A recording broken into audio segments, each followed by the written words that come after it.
This is a Danger Entertainment podcast. DangerEntertainment.net. Danger Entertainment Podcast Network. Hello, Hobie listeners. September 22nd through the 24th, we will be at the Cincinnati Comic Expo at the Duke Energy Convention Center in Cincinnati, Ohio. You should be there. Not only will Scott Snyder and Greg Capullo be there, but also from the Red Wedding in Game of Thrones, David Bradley will be there. So bring a sword. Walter Gray. Ben Peter will be there from Face Off, and a hell of a nice guy too. And Jason Isaacs. Everybody loves Jason Isaacs. Oh, yeah. If you're a Harry Potter fan, he was Lucius Malfoy. He was in the Peter Pan movie. I remember that. That was good. Also, Dirk Manning from Nightmare World, the comic book. Wallace Shawn is going to be there. Inconceivable.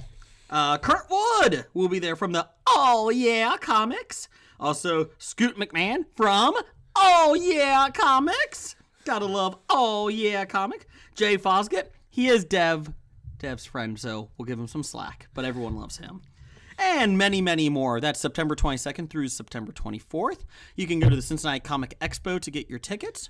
And when you're there, look for Hobie. Please note the thoughts, opinions, jokes, and every other bad taste that the guest and the host of Hobie, aka the History of Bad Ideas, is of their own, is not associated with any companies they may work for, any firms they work with, any advertisers, or anybody else in general. Remember, it's just a joke.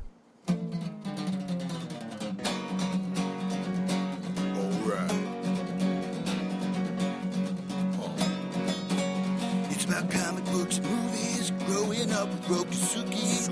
Superman before Zack Snyder ruined him. Man, that sucked. Michael Keaton was the best Batman, while Christian Bale was just deadpan. No one remembers the other ones. Princess Leia in bikinis and Transformer Lamborghinis. Yeah. Please don't let Shia LaBeouf ever act again. Please, God, no. Remembering tales from the crypt, back when Michael Bay wrote good scripts. He wrote scripts. All right here is no mystery, 'cause it's the history of bad. It's bad. It's the history of bad. So bad. It's the history of bad ideas. It's the history of bad. It's bad. It's the history of bad. So bad. It's the history of bad ideas. Podcast. Welcome to the History of Bad Ideas, episode number 182. I'm Jason. I'm Jeff. Blake. Yay! Hey, thank you to listening to our professional amateur podcast. We are the professional amateurs. We are professional amateurs. There's some professionals out there, but they can't do it like us. They can't do it amateur style like we do. No. I don't mean to interrupt, but Yeah. I'm an amateur professional. Ooh, well, aren't you just sly? We're in a different Category. different union and everything altogether. Oh, I well, we don't see. want your union. Blake and I are scabs.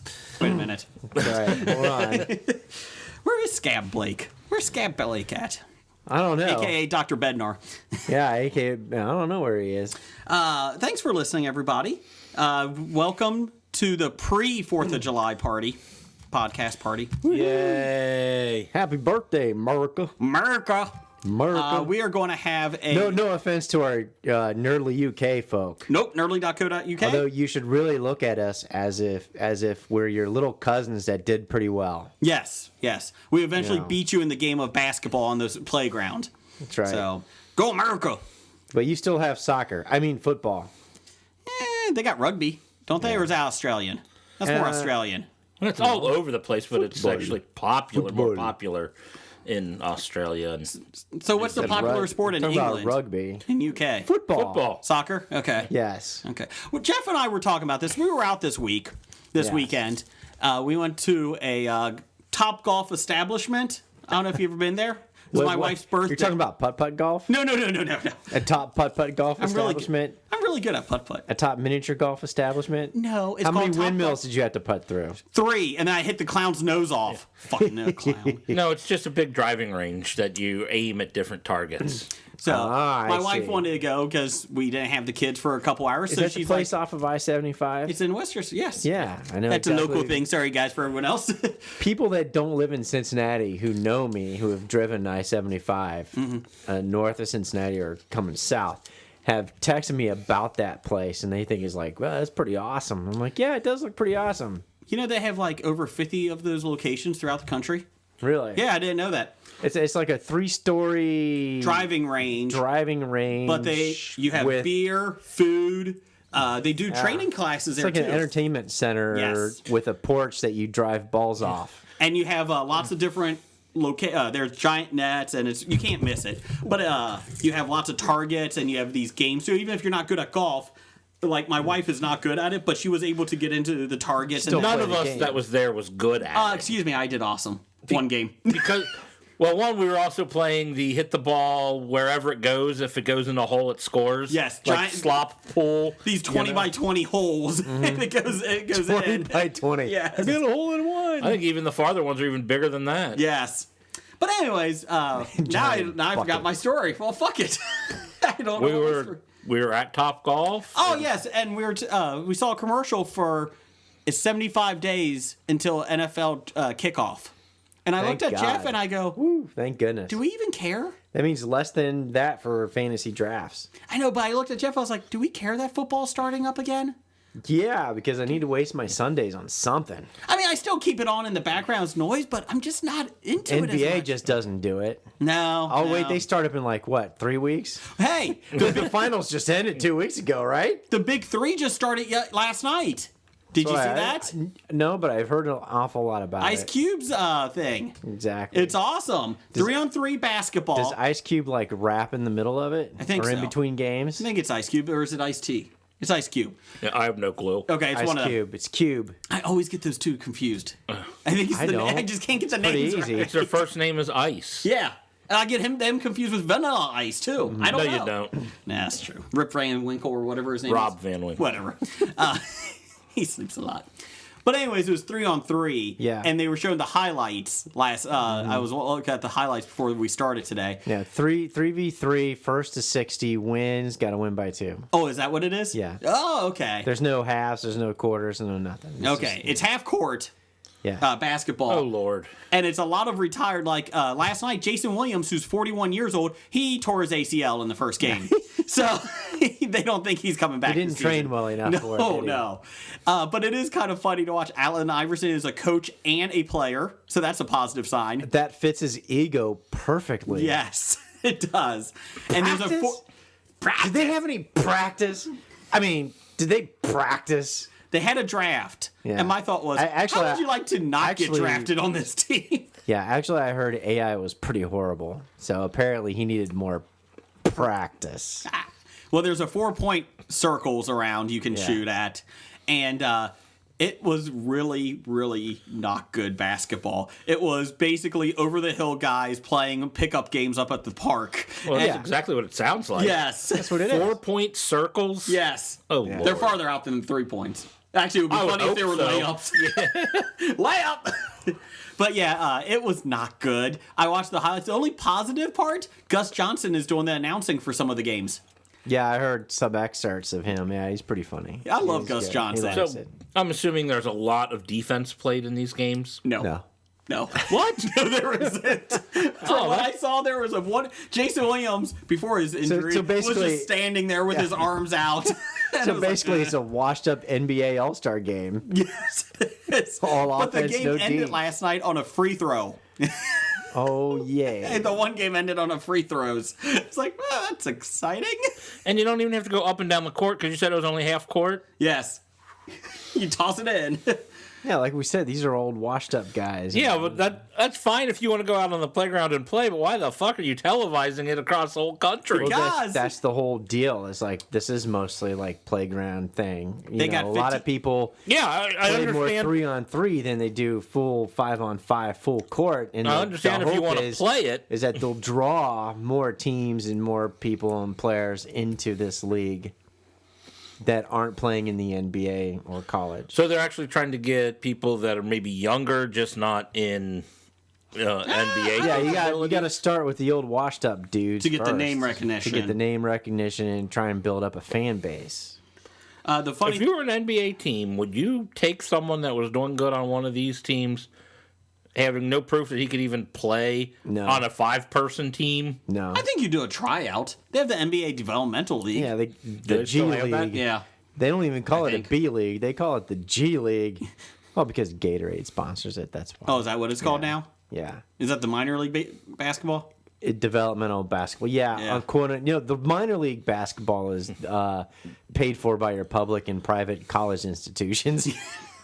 Down the hall. Actually, no, that's not. That's true. Oh, yeah, exactly. Well, What do they you had got? it in Brooklyn, and they had 2 or 3 games going last night. Even though Yeah. they're different teams from different cities, we don't have one in Cincinnati yet, unfortunately. Yet.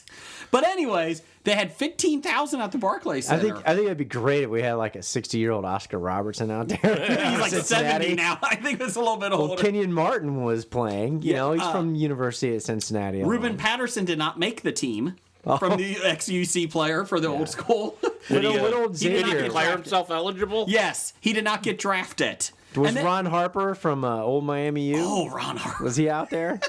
Well, here's the best part. Any So- Xavier players? Here's the best part. Just wondering. Grant Hill. Was the X-Man there? Wasn't Grant Hill ex? Grant Hill was Duke. Oh, that's right. That's You're right. thinking Brian Grant? Brian Grant, that's it. No, the best part is, though, Reuben Patterson, okay, look him up, guys. He's a UC player. Not to go too local here, but he did play in the NBA a lot. And he was a good journeyman. Here's the best part. He didn't get drafted, so they had another draft for the guys that didn't get drafted to be bench players. Yay. I'm like, A bench player draft. yes. Yeah. Did Nicky Van Exel get in on this? I don't know. Nick Van Exel had a hell of a career for basketball. He did well with the Lakers. And a He had an great all-star name. season once. He did. Yeah. So that was the thing. I do have a competition. Now, this is something to think about. All right. My coworker came up with this, and I thought this was a brilliant idea. This is a little sports related still, because we talk everything on this. And now this is for the listeners too. Send in. Each week we'll do a position. He wants you to know. And we were talking about this. What you have to make a baseball team based on players that played during your lifetime. So it has to be during my lifetime? During your Okay. lifetime. So that may vary for different people. And you have to do 2 at each position. Your best players at each position. So we're specifically going to right field and the left field Yep. and the center field. And we're starting with catcher. I thought this was fun. And we're not allowed to pick the same people, or No, you can. Oh, okay. You can. It's not even really a competition. It's just a friendly talk. And it's a good thing. I feel like you could do some damage with some beers at a bar and talking about this for about 6 hours. Oh yeah, you could. And so we talked for about 40 minutes while we went to get lunch about this. And I thought this was a good topic for the podcast. So if you're out there, listeners, we are out there, but if you're a sports fan, tweet us at Bad Ideas Podcast who you would have for your catchers. 2 catchers. So are we doing this now? We can do it if you want to. My picks for catcher, because I already have a head start, Yeah. Johnny Bench and Pudge Rodriguez. Those are my 2 catchers. I'm definitely picking Pudge Rodriguez. I'm pitching. Yeah, I would And- take Pudge because of his nickname. Good. But Johnny Bench, fuck that guy. Doesn't matter. Because it was a big argument between me and my big coworker because he fifth, wanted third Pete whore. Rose. He wanted Pete Rose for a position. I said, Big fuck local that guy. bank whore. Fuck Pete Rose. What position do you take Pete Rose for? Second? No. Third. Okay. He took him and Mike Schmidt. But anyways, we're getting ahead of ourselves. Oh, wait Let's a do minute. catcher. Johnny Bench did do the baseball bunch, didn't he? He did. Yes. So he did do some good community work. Yes. All right, so I thought that was a fun topic, though. Do you agree? Disagree? It's a fun little conversation. discuss. I think like maybe Carlton Fisk. Oh God! You cannot diss Johnny Bench and then take Pudge Fisk. Pudge not? Fisk. That's his nickname too. Oh, is it? Yeah. I never knew that. Okay. Well, I did not know that. Because he was nowhere near as good as Johnny Bench. It wasn't even close. He just might have played longer because he was stubborn. I mean, that's what I'll give you. He was stubborn. Okay. I mean, if you want to take Mike Piazza, I won't argue that. But Ooh, would you? Piazza ended his career at third base, didn't he? so did Johnny Bench. Yeah, well, so they're not true catchers. Stop it. That's the stupidest argument ever. They didn't play catcher their entire career. So then most people aren't true whatever position they were at. Well, here you go. You got other ones. You got Benito Santiago. You got Sandy Alomar Jr. Some different names that we threw I'll out take there. Sandy Alomar Jr. Well, I know you would. So you're taking Sandy Alomar and Pudge Rodriguez? That's your team? Yep, strictly just for the nickname. Okay. Okay. So we're all agreeing on Ivan Rodriguez. Yes. Yeah. Yes. I All like right. that. I like that one. So just something to think about. Tweet us at Bad Ideas Podcast. Who are you taking, Jeff? Hey, wait a minute. Wasn't Yogi Berra a catcher? Did he play during your was. Did he- lifetime? I don't think he was No, playing when not you were during my born. Yeah, lifetime. you gotta be during Okay. your lifetime. Because, we took away, like, everybody would pick Ty Cobb, Roy big- Campanella. Yeah, I mean, there was a lot of them. We're like, okay. So we did during your lifetime. Who are you going with, Jeff? I think I'm taking the same as you, Jay. Okay. You're taking Bench and Pudge? Bench and Pudge. Okay.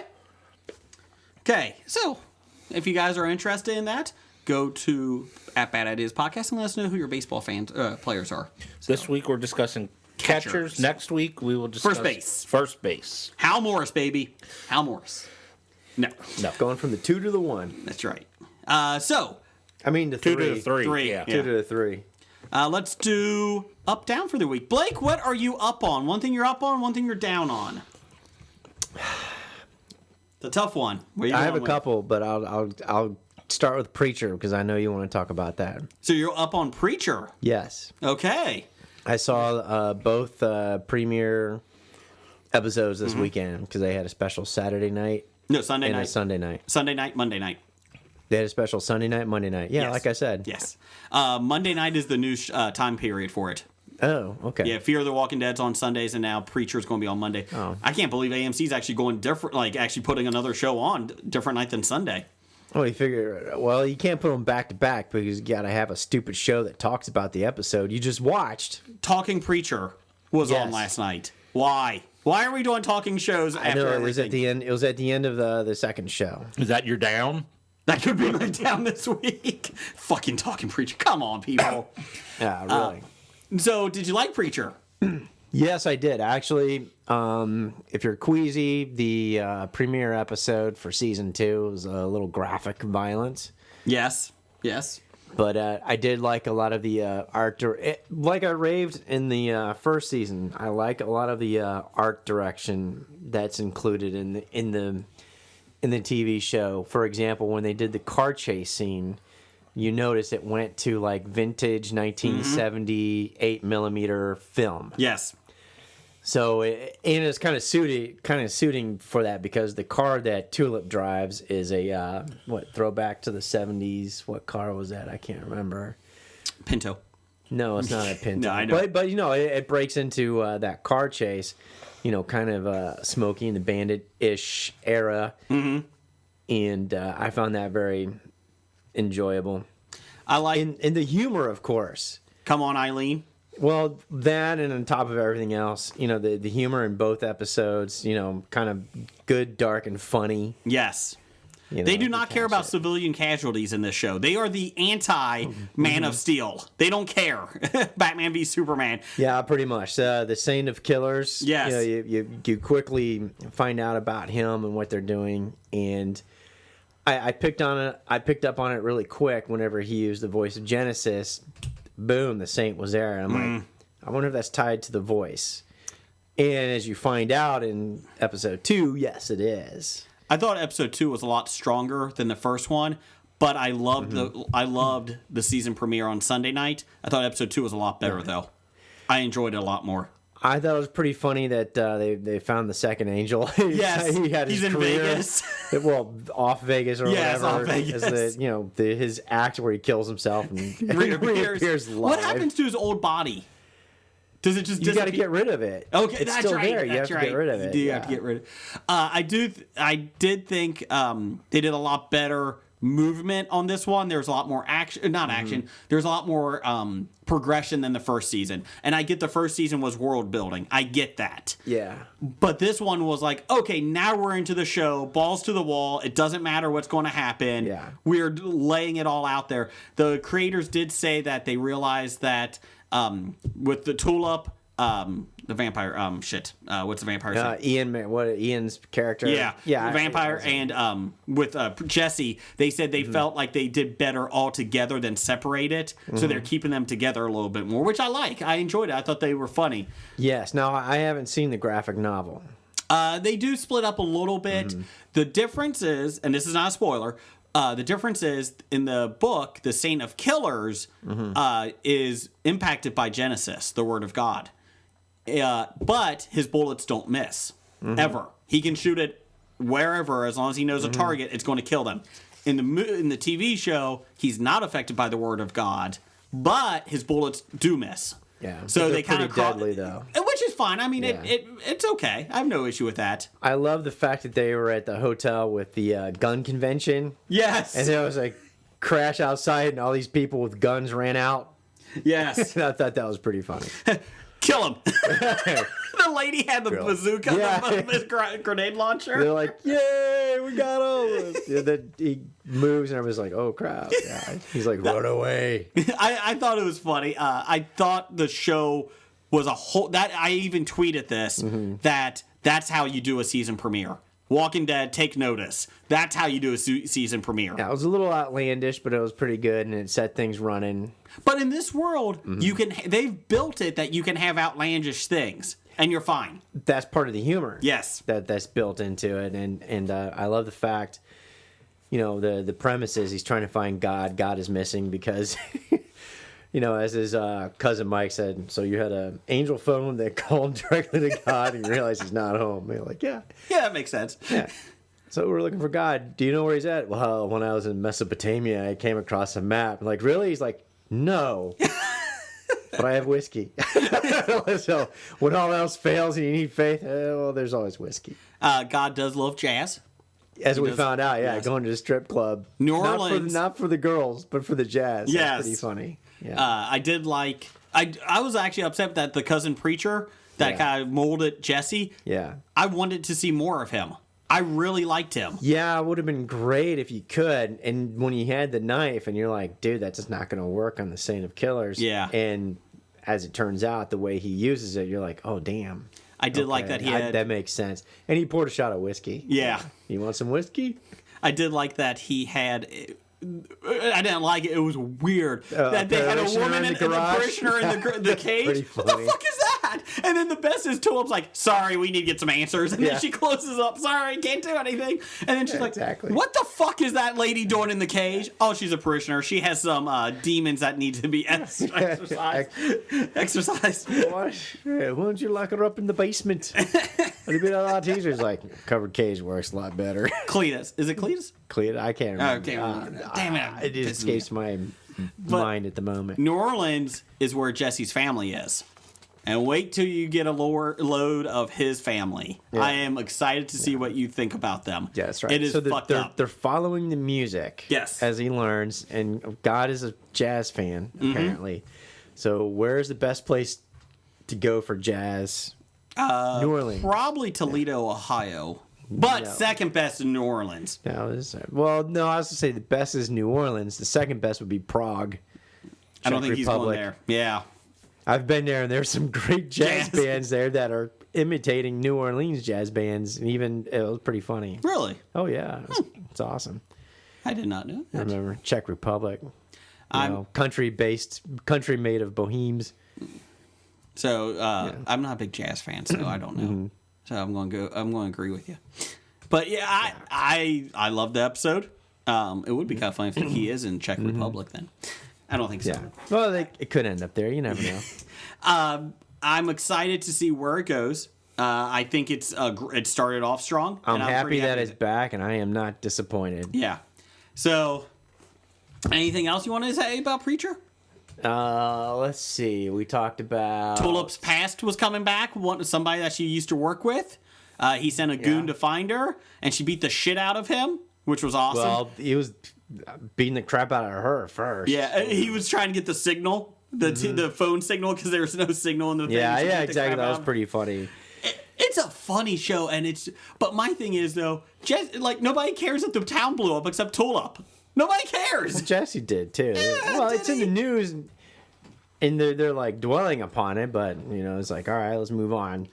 And then they forgot about Arseface until the angel talks about him, and then Jesse's like, Shit. oh yeah, Arseface. The best part was Jesse tells the word of God to the angel, and he thought he was being helpful. He says, "Find peace." Well, see, this goes back to the first season, where he hasn't learned yet that he needs to be very specific in his directions when he's using the word of God, Genesis, the word of God, because if he's not very specific in what he actually means, it can be misconstrued. It's left up to It's interpretation. left up to interpretation of the person that has to execute the order. And by him saying, "Find peace," Oh crap! it means the angel did not call off the saint of all killers. No, he wanted to die himself. Yes, and that's what he did. I loved because he felt like a tortured soul. Yeah. And I usually hate drug scenes. And I'm not against it. I just never find them humorous or funny or anything like that. That's why I don't like a lot of Seth Rogen films, because I don't think they're funny, like the pot scenes and that. I just don't think they're funny. But that was an awesome That was scene. pretty funny. When Seth Rogen concentrates on just comedy, Yes. he's funny. When he tries to concentrate on, dope, dope humor, Yeah. it's not funny. But that scene But that scene was really pretty funny. yes, Yeah. that was hilarious. Yeah. So I'm very excited it's back. I thought the first two episodes were great. I liked the second episode a whole lot. I liked the first episode a lot too, especially with the gun people. I thought that was funny. Yeah. But So yeah, when he's not concentrating on pothead humor, that's what I meant to say. Yeah. Yeah. Then it's really good. that's why I knocked up. He is really good. Yeah, it was funny. But what's the one with him and James Franco, whichever one? Pineapple Express. Yes, I couldn't stand that movie. Yeah. I can't stand it, but it was funny. It's like Cheech and Chong with no Humor. social commentary. Yeah, Yes. whole humor. Yeah. Jeff, you're coming back. Come on back. Well, we done with Preacher? Unmute your mic. We all done with Preacher? Yes, we are. Yes, we are. So that's your up. That is my up. Yeah. My up is Tremors. Sci-Fi Channel I is saw the bringing news, yes. Kevin Bacon back in Tremors. He's starring in the TV show. They've ordered a pilot for it, and I guess the rumor is that it's been floating around other TV show networks and that, and Sci-Fi has it, and Kevin Bacon is starring in it. So ever since he lost a lot of his money from the Ponzi scheme, from what is it, Rachel Maddow? Who was that? Bernie Madoff. That's who it was. Bernie Madoff. Rachel Maddow? Yeah, I think she did it too. That's MSNBC. Allegedly. But yeah, so he's needs some more money. So he is doing a Tremors, and And he it's invested heavily in Hillary Clinton's campaign. oh no, down the He hall. got no return.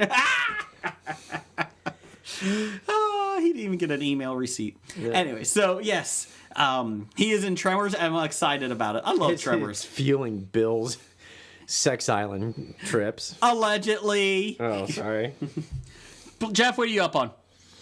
I'm up on daylight savings time Okay, why is that? because it's so nice to be able to still have sunlight past 9 p.m. Yes. It's nice to wake up too light No, yeah. and get done after work too light. Yeah, I Yeah. agree. I mean, it's nice to, like, I was just thinking as I was driving over here, I'm like, damn, that sun ain't going down for over an hour now.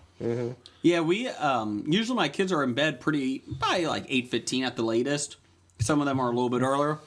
But I'll tell you one thing, we actually stayed out till 8:45 last night, all of us, except for the baby. But it was nice. I mean, it was beautiful out. It was only 74 degrees. It was, we The could keep weather this here is temperature- beautiful. I feel sorry for everybody out there out west. Yes. You guys down in Arizona and California. California love. Oh, yeah. If I could do this weather all year long. I told my wife that. Yeah, I would love summer if nice. this was like this all summer. I will say It won't last, but the weather report this week is sponsored by Dark Angels and Pretty Freaks. When you just got to have a Jamaican sex vacation, contact them. Anyways, All kinds of hedonism going on there in Jamaica this I don't know past what's week. going on in Jamaica with them. I'm a little worried. Check out Dark Ages Pretty Freaks. Or and just- Heno. or Or just- Saudi language. Or just check out the video Boats and Hoes, and that's pretty much what you got. I'm a little scared. Anyways. So that's what are you down on, Jeff? I'm down on fucking leg injuries From Yeah, softball? that's right. from, well, I don't know. I suppose that's where it made itself prevalent was softball, but Do you think it's leprosy? Do you think you have leprosy? it's a possibility. Was Okay. it from your Furbies? Ooh, fur rabies? Furbies? Furbies? Those are actually things that you buy, isn't it? Furbies? Yeah, Furbies are a toy. Where do you think it's from? Either leprosy or Furbies? I don't think it's from either of them. Okay. But We're just checking. Did Yeah. you get your vaccination before your last Furby convention? yes, yeah, always get that. Oh, wait, hold on. Furry convention. That's what Furry I meant. rabies. Furry rabies. Furbies are the little animatronic things. I kind of think Furbies is kind of a good way of what to call furry rabies. True. Furbies? Yeah. We are taking it back. We're taking the name Furbies back. Yes. Fuck those toys. I was joining the two words together. Do you think it's A bubonic plague? portmanteau, if you will. Do you think it's bubonic plague? Might be plague. You know, leprosy actually does not have your parts fall off. It just becomes black and, no feeling. They actually don't fall off. That's a myth. Ever? Yeah. Yeah. You promise me? I can't really. I'm not a doctor, so we should probably talk to Dr. Bednar about that. Oh, okay. Next time he comes on.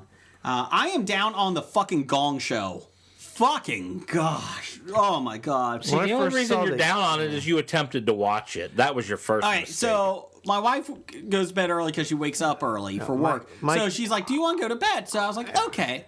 And I turned it on. She fell asleep. Well, before that, she goes, "What are you watching?" I was like, "I don't know, but the remote's at the end of the bed. I don't feel like reaching for it, so I'm going to see how this is." It was not good. Mike Myers plays a fake host, Tommy something, Fake British host. Yes. Something or other. Yeah. and it's bad. really bad. bad. Well, the Gong Show was bad. I mean, that was part of the allure of the whole show. It was not even good though. Like it wasn't even funny bad. Like it was just bad. It was bad. It wasn't funny bad. They had Will Arnett, Zach Galifianakis, and Ken Jeong from Dr. Ken. How could you go wrong with those three? Let me explain this to you. The amount of fake laughter was horrible. And I'm like, Zach, you're a lot better than this. Canned You know laughter. humor. It's very bad from the judges. Laugh track. The only positive was Ken Jeong. He danced. So that was actually pretty impressive. He danced pretty well. But it was not a good show. Not a good show. So I highly recommend do not watch it. But I'll probably be watching it again just to see how bad it is. Sure. Like Blake said, the old one was so terrible. I know it was supposed to be bad, but it was bad. Chuck Barris was terrible and not fun to watch. He's a CIA agent. That's what he says. Yes. Yes. It's good to want things. So let's cover. Yes. Blake, where are you down on? I have a tie. Oh. I hobied my downs. Okay. I mean, go figure. Mm-hmm. I actually watched more of Batman v Superman. On purpose? Yes. Okay. Have you It was ever a seen the whole concentrated- thing? I have. Well, if you remember, I only originally saw the last 30 minutes, and I had no idea what the hell was going on. And somebody had to explain it to me, and I still didn't understand. And then you watch the whole thing, and you still don't know what's going you on. watch I the whole didn't thing? watch the whole thing. I picked it call. up probably about 10, 15 minutes before the bomb blows up Congress. Oh, okay. Okay. And I still watched it, and I still had no idea really what was going on. So you didn't understand like Grandma's peach tea joke. I Then. didn't understand it at all, but I knew it meant something special because she was looking at it on her desk, and the camera was like in your face on it several times, and she turned and looked at it, and then thing blew up. It was a conversation that, between but the her and entire- Mark Zuckerberg earlier in the show. Wasn't that who Jesse Eisenberg playing? He was playing Mark Zuckerberg. Okay. He's playing Mark Zuckerberg, Pretty much. That's Creator not of Lex Luthor. the Facebook guy. That's not allegedly. Luther. That was not Luther. It wasn't his two buddies either, but allegedly, you Yes. know, he did. And that's what it referred to, and then he blew it up. It Well, was, here's the other thing. I hated Lex Luthor. I hated Zuckerberg. You know, the not Matt Damon. Matt Damon. Ben Not Affleck. Matt- Ben Affleck. Okay. Ben Affleck's Bruce Wayne, not empathetic, no emotional connection to him whatsoever. Did you know Exactly. that his parents died? Did you know that's Really? backstory for him? Yeah. No, I didn't. I know you didn't see the beginning, but did you feel that he was angsty and angry? He was just deplorable, honestly, tell you the truth. The Superman guy, totally helpless, whatever. I'm like, dude, you're Superman, you know? And Yes. then it was just really bad. I think Henry Cavill and that whole acting thing was pretty bad. And then when they brought in Wonder Woman, he's looking at the files, meta-humans, blah, blah, blah, blah. Thank you, Lex Luthor, for doing all that. Yeah, really. And He even gave them all logos. That was yeah, nice. he even gave them their own logos, and that's where they got them from, right? Yes. That is clever. They got it from Luthor Corp or Lux Corp or whatever the hell it was from. That whole thing didn't make any sense, by the way. But anyways, let me just stick with Wonder Woman because Okay. she's a hot topic. I get it. She's a hot topic at the moment because of the Wonder Woman movie. So Ben Affleck, Bruce, is just going through these files that he hacked, Yes. allegedly. Yes. And we got all these video things of Wonder Woman hanging out in society for the past 100 years. Mm-hmm. And then she makes this comment about, I left mankind 100 years ago and disappeared. No, you didn't. You've been around for 100 years, enjoying and reaping our benefits of our society. There's you at the ATM. Here's you buying clothes. Here's You just haven't been made in public. you just haven't made it public. Why did you go back to your island? Because she was not allowed. She couldn't. You didn't see Wonder Woman yet, did you? No, I haven't yet. So, but that would make sense. If- But if you're watching that movie, you're like, whoa, why are you that not is back? true. You Exactly. It didn't doesn't know. make sense. She was hiding in society, but she wasn't. Her And she loathed it. She loathed the world and men and everything else. I'm like, well, why are you still here? because Go there was back no to other your place for her to go. island. She couldn't go back to her island. But you don't know that. Exactly. You don't know that, so But it doesn't make sense. You're like, well, why are you still hanging out here then if you hate it so much? But you don't know that she can't go back to her island of women, Amazons or whatever. But- unless you watch Wonder Woman. But Wonder Woman didn't come out for like what, 2-3 years post? You probably know that there's a reason she hasn't. Yeah, Just because they don't magic. give you the reason. Lindelof and Abrams magic. Time out. We're getting to that later. All right. Oh, we are? But anyway. Lindelof, yes. Oh. But anyways, it didn't make sense. It didn't make sense. In Aquaman, it didn't make sense what he was doing. What was he doing? Just hiding out in the Titanic? He was down there with the Abyss, the movie. He was The swimming. Abyss. That's about all. We just know. Exactly. Oh, no, that whole scene of... It didn't make sense. To his That whole benefit. file scene was terrible and should never have been put in the movie Correct. to begin with. You're right. And the whole thing, and I never understood why you're making fun of the Martha thing. Martha. That didn't make sense to the plot. Martha. Batman's hell bent on killing Superman, and Martha. Oh, okay, I guess I'll help. What? Well, honestly, that was the only part of the plot that made sense to me. By saying his mother's name, it sparked the humanity in Bruce when he was thinking, wait a minute, Martha, what the hell do you mean by that? Why'd you say that name? Is my mommy alive? You know my mom. Yes, I did. I mean, I like it just because the fact that they fucking paid it, they made a deal about how they fucking named everybody's mom Martha. Yeah, and at least now there's a reason behind it. Yeah, okay. The whole Batman armor suit thing. Oh, stupid. Stupid. I mean, Superman, for crying out loud. Superman could break Batman. Yeah, it didn't Not make when he's any sprayed in sense. Kryptonian Bullshit. mist. Oh, the Kryptonian mist. Yeah. That was kind of genius. Yeah. But still, and then watching the Batman workouts, you're like, well, that's some great CrossFit ideas. But it was horrible. You couldn't identify with Batman. That's the thing that you like about Batman. I mean, even little Bruce and Gotham, you can still kind of identify with him. You feel empathy towards the character, and etc.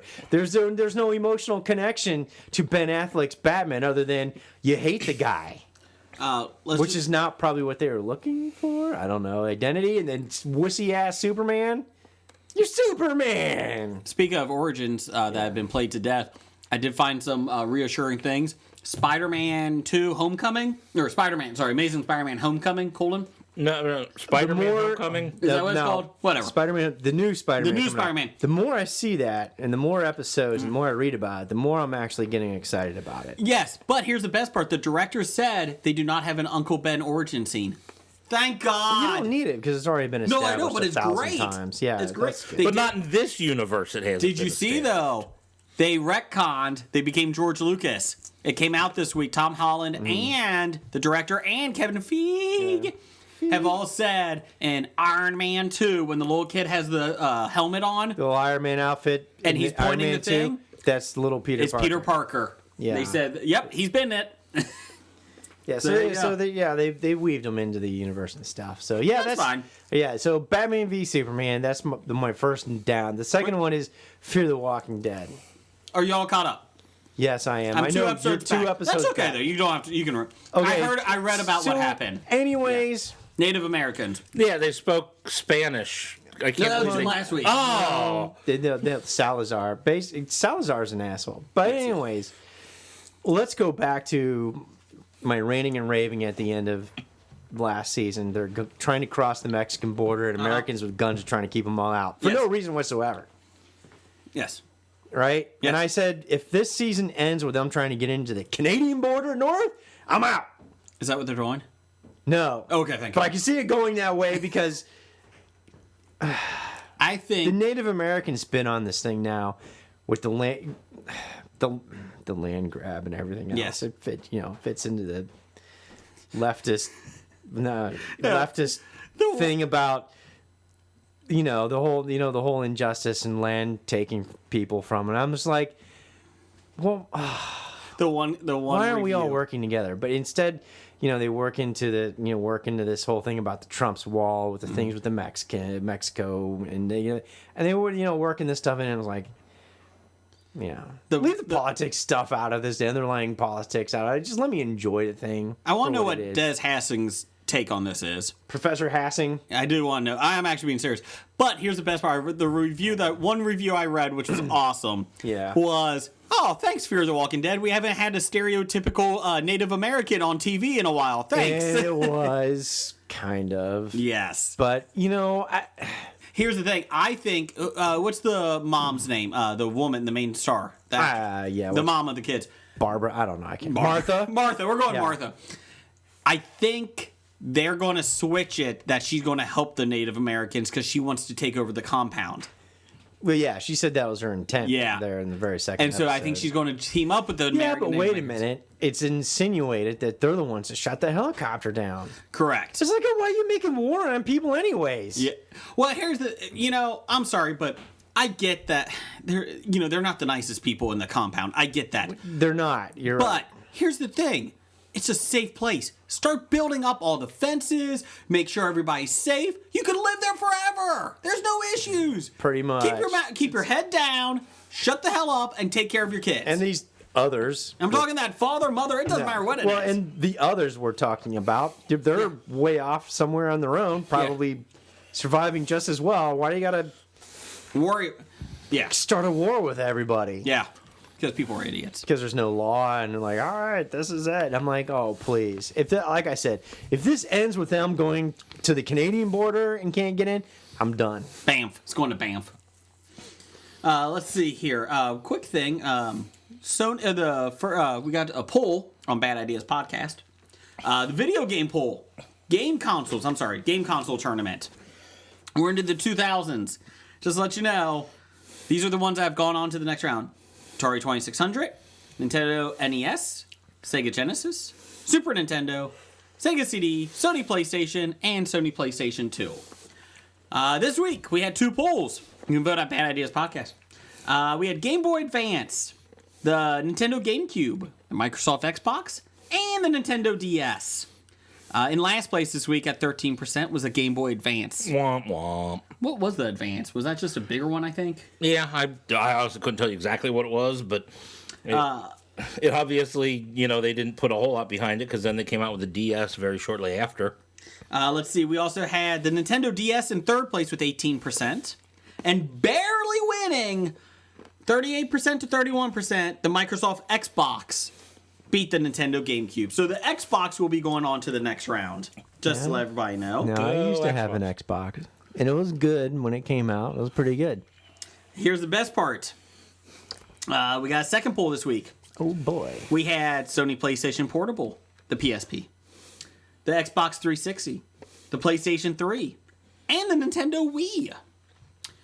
In last place was a tie. The PlayStation Portable, PSP, and the PlayStation 3 came in at 14%. That actually surprised me the PlayStation 3 was that low. That surprised me a too. lot. That did. It surprised me a lot. Jeff, you got the PlayStation 3, right? Yeah. Okay. I had the Xbox 360, so I didn't have the PlayStation 3. I had them both. Okay. I had the 360 and realized the PlayStation 3 was better, so I went and got that. There you go. And, I used to have a 360, and I went and got the PS4. Ooh. That's your guys' fault. Not my fault. So No, I'm happy with it. let's see here. Winning 43% to 29%. I kind of think this is kind of an upset. The Nintendo Wii beat the 360.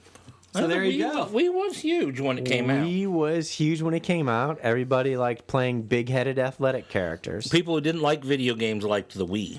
That's true. And it was the first one that had the motion sensing graphic, motion sensing, paddleless, controllerless game. So it gained a lot of momentum with that, I think. So the new poll this week, I won't tell you exactly what it is because you can go to our Bad Ideas podcast on Twitter. Here's the best part. There's 3 Nintendo systems. Yeah. And the funny thing is... What if Nintendo put all their money in one system and just went full bore? I don't think they care enough to do that. I think they know what their niche is. A lot of them are their portable things. That's really... Yeah. Yeah, Nintendo DSs were huge with preteens. They've had like 4 different DSs and whatnot. Yeah. So. Well, here's the best part. So, Besotted Geek, one of our listeners, he has a good podcast, too. Go check it out. Saw the poll this week. I'm not going to say everything, but the Sony PlayStation Vita is winning in a huge upset, and he has requested Nintendo fans do not let this happen. Go vote for one of the Nintendo systems. Since he did that, PlayStation Vita actually has increased their lead to be winning. So that will be the first major upset, I think. Don't they know that you have to use opposite psychology with our with our folks? Sony fans, go vote. Yeah, you saw what happened when the ColecoVision tried to get people to The vote. opposite happened. Yeah. Or when Jason tells you to vote a certain way. Or like certain shows. This you will have 1 day and 12 hours to vote. At the time we're recording, by the time you're listening, you probably are too late. No. It's 1 day and 12 hours. That's what I'm counting on. By the time you maybe 1 day. You'll still have So when you listen, as soon as possible, you need to go vote quickly. Within 12 hours of us releasing it. Yes. Yeah, that's if you made it this far. Yes. If you're downloading on Monday, well, you missed the poll. We apologize. There'll be another pull out though, because we're trying to get through all this. God dang, there's a lot. We're near of the end, aren't we? I'm hoping. I mean, come on, we're like that stuff just a couple years old now, aren't we? We're getting close. I didn't realize Nintendo put a lot of fucking systems out in the 2000s, and I didn't even include some of them. I included the major ones. That's it. That's what I'm saying. Included the major ones and the Virtual Boy. No, that's what I'm talking about. How many market shares did they create competing against each other? Yes. Well, the DSi and the 3DS, they came out like within a year and a half of each other. Yeah. And I'm like, you should have just waited and just gotten the 3DS. They're like, stop it. And now they're probably going to kill the 3DS off. Not next year, but probably by 2019 and get a new one. But then they said, oh, well, we like the Switch. It's like, okay, well, pick something, people. Let's do some listener feedback. Blake? And now time for some listener feedback. We always start off with this guy named Ape Hands. Ape Hands Doug, can't give yourself a nickname. Anyways, Doug, who was on our episode last week, 181. Yes, he was. He says, how about top 5 Disney animated or live action films, hashtag always Disney. I won't have a problem doing top 5 animated, but if you specify it has to be from one specific company, that's where I draw the line. Okay. So you would have a top 5 of Disney films not made by Disney as well? Not Disney film, animated films. They're all Disney to me. All right, if you think Ice Age is Disney, That's Disney. If you think Shrek is Disney, That's Disney. That's it. All right. You're out of the herd. Isn't there a Shrek Land? No, there isn't yet. Not yet. See? It'll be next to Avatar Land. Supposedly Mike Myers wants to do another Shrek. Well, of course he does. He wants the money. Yeah, Well, wouldn't of you? course. Yeah, I don't blame Well, he's you not for that. going to make it on the Gong Show. Yeah. God, please cancel this shit. You know, speaking of last week, weren't we a little hard on Ape Hands last week? I think it realize we were mocking him. Yeah, but it was all in good jest. Yes, it was. Mostly Yes, it because we know he is such a hardcore Disney file. Let's just say Notice I said Disney file. I didn't say pedophile. I said Disney file. There's a big difference. he doesn't Well, have a van. There's a slight that's difference, Shazam. but anyway. Stop it! We got a lot of positive feedback on Disney Talk last week, and we included one here on the listener feedback we'll get to. Okay, well that's good because I was a little concerned we got a little raunchy and a little inappropriate with Doug, number one fan in his Disney file. Mm-hmm. Filed him. All right, well that's good, Doug. I'm glad you haven't stopped listening. Anyways, regarding last week's top 5 favorite fathers, we got Captain Admiral Kirk. Oh, Captain. I think this kind of gives away Captain Admiral Kirk's age for his top 5, but then again, he is a Captain Admiral. He is. It takes a long time to get to that rank. Does. He's number 5 was John Walton Sr. from Walmart. I'm going to have to disqualify that one. I mean the Waltons. Sorry. Yes, but I'm going to disqualify that because the topic was top 5 fictional fathers, and the Waltons are based on a true family. Ooh, I sense a fight. Top 5 showdown. I sense some insubordination there. Damn straight. I'm not a Captain Admiral. I don't even know what one is. It's greater than a captain and greater than an admiral. All right, number 4 was Matt Hammond from Skippy the Kangaroo. The fuck is Skippy the Kangaroo? I haven't the I have foggiest. no idea. Okay. I was relying on one of you two guys to tell me. That was outside my realm. Maybe it's related to Captain Kangaroo? Captain Admiral Kangaroo? I don't know. Number 3, Jim Anderson from Father Knows Best. That one I do know. Yeah. Number 2, Professor John Robinson from Lost in Space. Danger, Will Robinson. Yeah, I have a bone to pick with that. Why that? If you're Space Family Robinson and your number 2 guy's a single dude and he's macking on your 2 daughters because they're the only around, Yes. I'm kicking the guy's ass. I'm guessing the guy ended up with the robot. I'm telling you. Well, it wasn't with Mr. Smith, No. Dr. Smith. No. And it sure as hell better not have been with Will. No. But I am telling you what, I ain't letting number 2 out of my eyesight when I got 2 daughters and a young boy running around. How old are the daughters? Oh, they were prime Yeah. What? age, kind of. Yeah. They were what age? Prime. Stop it. Anyways. Are they over 18? They were old enough for you to be a concern about as a father. Let's put it that way. But were they adults? Were No. they adult daughters? No. is what I'm asking. No, one was a teenager. The other one was kind of like a later teenager, Yeah. wasn't she? Okay. Maybe they were. Yeah. And you got this young 20-something-year-old stud. As played by Matt LeBlanc in the movie. Yeah, exactly. I Yeah, they mean, signed on for a trilogy. That's funny. think about it. If I'm the dad and the captain of this mission, I'm making sure that the guy coming with me is a eunuch. I still either you make him a eunuch or he is one That's already. right. Or maybe bring, I don't know, some other qualified people on your ship. That Yeah, let them worry about propagating the human species on Alpha Centauri, but don't mess with my daughters. Maybe a pocket pussy. But you're bringing your daughters That's out. what the robot to- was for. You're bringing your daughters out so there'll be some people to propagate. That's the point Well, of the daughters. if that's the case, did John Robinson actually pick what's his name to come out there because he thought he was a good match for one of his 2 daughters? He might have. You're going to find out because Netflix is remaking this series. Yeah. What about Will? You got to set your future son up too. Oh yeah, he's going to grow up and go through puberty and not have And then you anybody better, look at other the than why, his sister. That's why he got the is sex Dr. robot. Smith hanging out with the robot and Will the whole That's time. why you had a sex robot. That guy's dirty asshole too. I'd kick his ass as well. Well, yeah, you should kick Dr. Smith's ass. I think his arms were so bendy. Anyway. All right, I so still remember anyways, talking about the Lost in Space movie. The only part I remember about that trailer is Matt LeBlanc's little helmet thing that came up and around the robotic thing that was protecting him. I don't even and I'm remember like, that. oh God. And I just remember them saying, oh yeah, we're excited. This is going to be a part of a trilogy. Nope. so how come when the robot was around, he going in danger, Will Robinson, danger? Dr. Smith was nearby. That's I mean, pretty did the much it. robot know something here? He has a sixth sense. Yeah, He has robot sense. This is pretty bad. All right, He's like animals who can tell evil Or an something. earthquake is coming. Yeah. They just run. Sorry, Will, you're on your own. Sorry, Will, you're on your own. Anyways, number one of Captain Admiral Kirk's list was Jonathan Kent, Superman's dad. Wrong.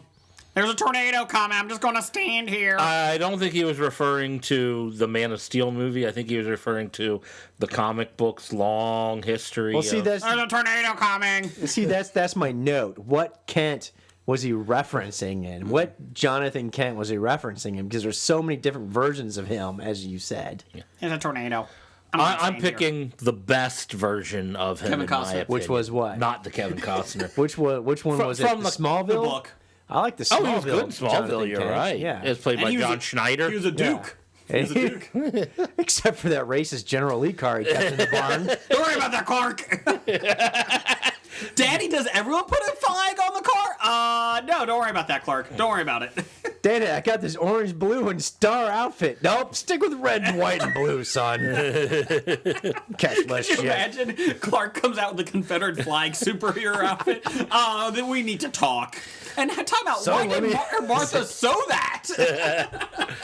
Well, hell yeah, there was that one story about what happened if Superman landed in Russia. Soviet Russia. That was good. The Now, red. what if he landed in, Dixieland South and was raised by raised by racists? There was two good ones. The Russia. Superman in the Klan. Supermansky? No, I got better. The Russian one? red. You're talking about the Red Sun. That Yeah. was the comic book Red Sun. The other one, the graphic novel, it was The Nail, and I'm not kidding you. It's a graphic novel that takes place in Elseworld. Basically, their version of you can do anything they want. It's not canon. Clark and or the Kents actually get a nail in their tire, and they don't get Clark. And I'm not kidding. He's picked up by Amish. And so that changes everything. Man, he just built a barn in a second or 2 minutes. So yeah, there you go. Oh, wow. I want to see the South. Oh, Well, picked him up in Mississippi. Thank God it was in the Midwest, right? 49th in education. Yeehaw! Can't spell Confederate without a Z. Yeah, you can. No, you can't. Super Creole. I do reckon I'm Superman. I'm Clark Kent. I'm going to go shoot them gators And I with my get it. eye with beams. my beam. Go wrestle them gators. Oh, there you go wrestle them gators out here on the history channel. When I go wrestle them gators, go wrestle them gators. Go wrestle them gators, go get some gator meat. I Never do- some gator meat, tastes like chicken. I do declare that Batman needs to be taken down. I do declare. I'm going to stick my head in the gator mouth. Oh, that's great, Blake. Just Superman with that Boom Howard. I want him to show up in the next Superman show. His Creole. And he's in suspenders. There you go. That's his outfit. That's his superhero outfit. there you go. So one suspender down. What do you call it? Yeah, the overalls. Yes. Carhartt. Long johns underneath the overall. And he's chewing. He's doing no chewing shirt. tobacco. No shirt. And he's got chewing tobacco. And I want to see Lois Lane show up in Daisy Dukes. There you go with the I pockets can live coming with out. that. Yeah. There you go. Yes. So, Captain Admiral Kirk. Thanks. He also has another one. Later he does, right? Or, No, right now, no, regarding right now? what superhero? Oh, that was him? Yeah. Oh, so regarding what superhero villain would you marry? He says he would definitely marry Nissa Al Ghul. Just look at her. From Arrow. Oh, I thought this was Ra's al Ghul's Daughter, it is. daughter in The Dark Knight Returns. No, he's talking this one. He's talking in Arrow. Yes. Yeah, no, it was Talia al Ghul in The Dark Knight Talia al Returns. Ghul. Oh, well, both Al Ghul ladies look very attractive. I'm assuming she's rich because they seem to travel around the world without problem. I agree. And who else would have a high money composite bow to shoot with? What else we got? And then we got from Bob. Just Bob. Mm-hmm. He says, just realized the Penguins won the Stanley Cup right after Batman died. Coincidence? I don't think it is. I think they they're- needed to kill Batman so they could win the Stanley Cup. I think they're directly correlated. He's talking about Adam West. Talking about Adam West Adam died, West. and then the Penguins won. It's because the Penguins are evil. I'm Josh Gad. I'm the new Penguin. He is. Yeah, supposedly that's he's the new Penguin in the next Batman movie.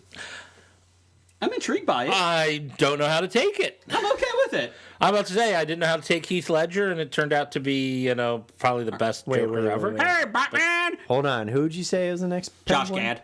From He was From Frozen. Beauty and the Beast, he was the gay guy in Beauty and the Beast. He was Olaf in Frozen, the voice. He was in Book of Mormon, the play, the original one. He's been on a couple TV shows. You would know him. I'll find him for you. Keep going, Blake. Blake's looking very confused. just look at my face. Hey, Batman. This is great podcast. Do you like by the winter? way. He's in the movie 21. Did you see movie 21? No. Oh. All right. Anyways, we got There you go. corrections. There's Josh Gad. Really? Yeah. Well, I'm nonplussed by that. well, it's the Batman movie. And I'm going to say I was nonplussed by Heath Ledger Well, being cast as and he did Joker. awesome. There is makeup and costumes. Okay. Corrections. Of course, it wouldn't be a correction without. Big Dev the Psy Guy. Dev. Big Dev the Psy Guy. Dev. Yes, that's Dev. All right. Now he's got to correct us. Corbin, that's the UK election. British bloke, Yep. was happy. Not the Buckethead, though. Not the bucket. Not the word Steelhead. Buckethead. Was happy about losing the UK election, the UK election, because the Labour, misspelled Labour, party. They spelled Labor completely right. Oh. Labour party picked up enough seats to break the majority. The Tories. Are those the wiggy people? Tory Spellings. Do they wear white wigs still with powder? Well, I think everybody in Britain wears white wigs with powder, don't they? Okay. Yeah, I did because that's right. All right. So, anyways, I mean that's what all the movies show them as. Yeah, yeah. You know. So the Tories had. They broke up the majority of the Tories had. It also showed that May, she's the female Trumper, Yes. British version. Okay. Misjudged the people when calling for the vote. I guess you can just call for elections over there whenever you feel like it. Yeah, you can. Yeah.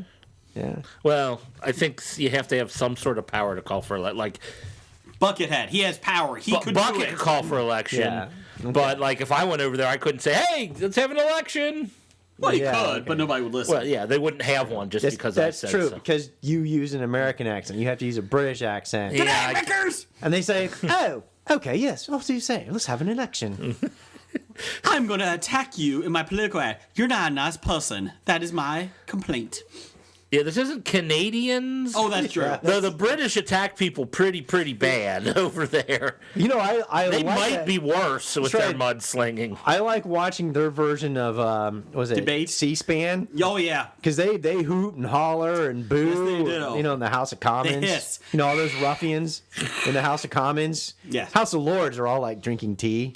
Good Their day, pinky chap. out. Hello, chap. I do say, I do find your political statement appalling and completely unfounded and not true. And the House of Commons is like, "Ah, you wanker! Shut the play up!" It's kind of like our Senate is very refined. I do declare Mitch right. McConnell. And, Okay, I just got to say, Jason, you need to stop declaring. Just stop declaring. I'll do declare a vote. I do declare Okay, we're going to win. excellent. Let's vote. Everybody vote again. Thank you. I don't like that Blake's better at me at impressions. He's not even trying. I practiced 6 hours today. If it makes you feel any better, I think almost everybody's better at impressions. I do declare you're an ass. I think nobody's better at bad impressions than Jason. He's the best At bad impressions. That's I right. take that as a win. I don't get many wins. I'm taking that as a win. It is a win. There you go.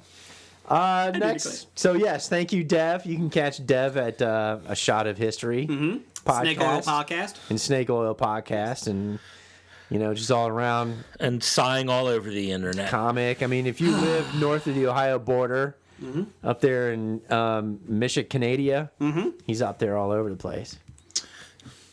What else? All we right, got? next one. Actually, we got another correction from a listener. Obviously, he's British because his first name is Tristan. It's got to be British, right? And he's a knight. He is British. Sir Tristan. Yes. Because I've read about him in the Arthur Chronicles. So you know what? His name from now on is Sir Tristan at Anarchaeologist. Yes. Did I say that correctly? Sure. Yeah, so he's a anarchaeologist. Sorry, anarchaeologist, which means he studies anarchy. Yes. So He Sir studies Tristan- how anarchy did on ancient cultures. Yeah, so thank you, Tristan. He says also, it's like he's like commenting on Dev. Did he like respond to Dev's post or something? Probably. He did. He says also, it dents the Conservatives' lead on anything leaving most votes deadlocked without extra agreements being made. Well, that doesn't sound like progress. That sounds like American politics. Oh, I purposely vote to keep everything deadlocked and gridlocked because otherwise they just start doing stupid things. Once somebody gets like enough votes, and they start ramming everything they want in. My goal is to keep them from changing a damned thing. Okay. So you're a pro status quo. For the most part, unless it's something that people should all be able to agree on. For Yeah. the most part, yeah, most of it. like term limits. Well, yeah, term limits. Everyone should be agreeing on those. Unfortunately, the people who vote on it are the ones that would be affected by it. I'm sorry, term limits for what is that? For yourself, sir. No, I'm not doing that. Hell with that. No. Instead of term limits, we're giving ourselves raises. Yay! Yay! Woo! And guaranteed health care. Woo! At the taxpayer expense. Woo! Oh, sorry, taxpayers, you don't get any. You don't get any. Down the hall. We're working to take yours away. Yes. I don't understand what the problem is. Only 22 million people are going to lose it. I don't understand. All right, but thank you, Sir Tristan. So Tristan. I mean, percentage-wise, 22 million. I mean, we got over Stop it. 330 million in the country. I mean, that's just a drop in the bucket. According to really. Trump, we got 87 million in illegally. So, I mean, it's just everywhere. I don't think those are real numbers. Yes, they are. I said I do declare. Sorry, Trump. Sorry. Sorry, Supreme Overlord. I Sorry. did declare it. So. Where can I get me some of that free health care? Canada. No, they don't let you go. I know. They don't let you in. You're not going to allowed New to Zealand. get there unless you're on a work permit. I'm going to New Zealand. You can go up visiting and then get sick, and they'll help They'll you. still send you a bill 12 months later, though. You Michael, still have to pay for Michael it. Moore taught me Cuba does it. Yeah, Cuba. You can go That's to right. Cuba. And if you're there on a work permit, your spouse is not allowed to work while you're up there either. Really? Yeah. What if she's seriously. on a work permit? Well, then you can't work. What if you Um, both get work permits and then Well, you get got to married? go get them separate time and get married. Hell no. I'm letting my wife work. Okay, I'm staying home.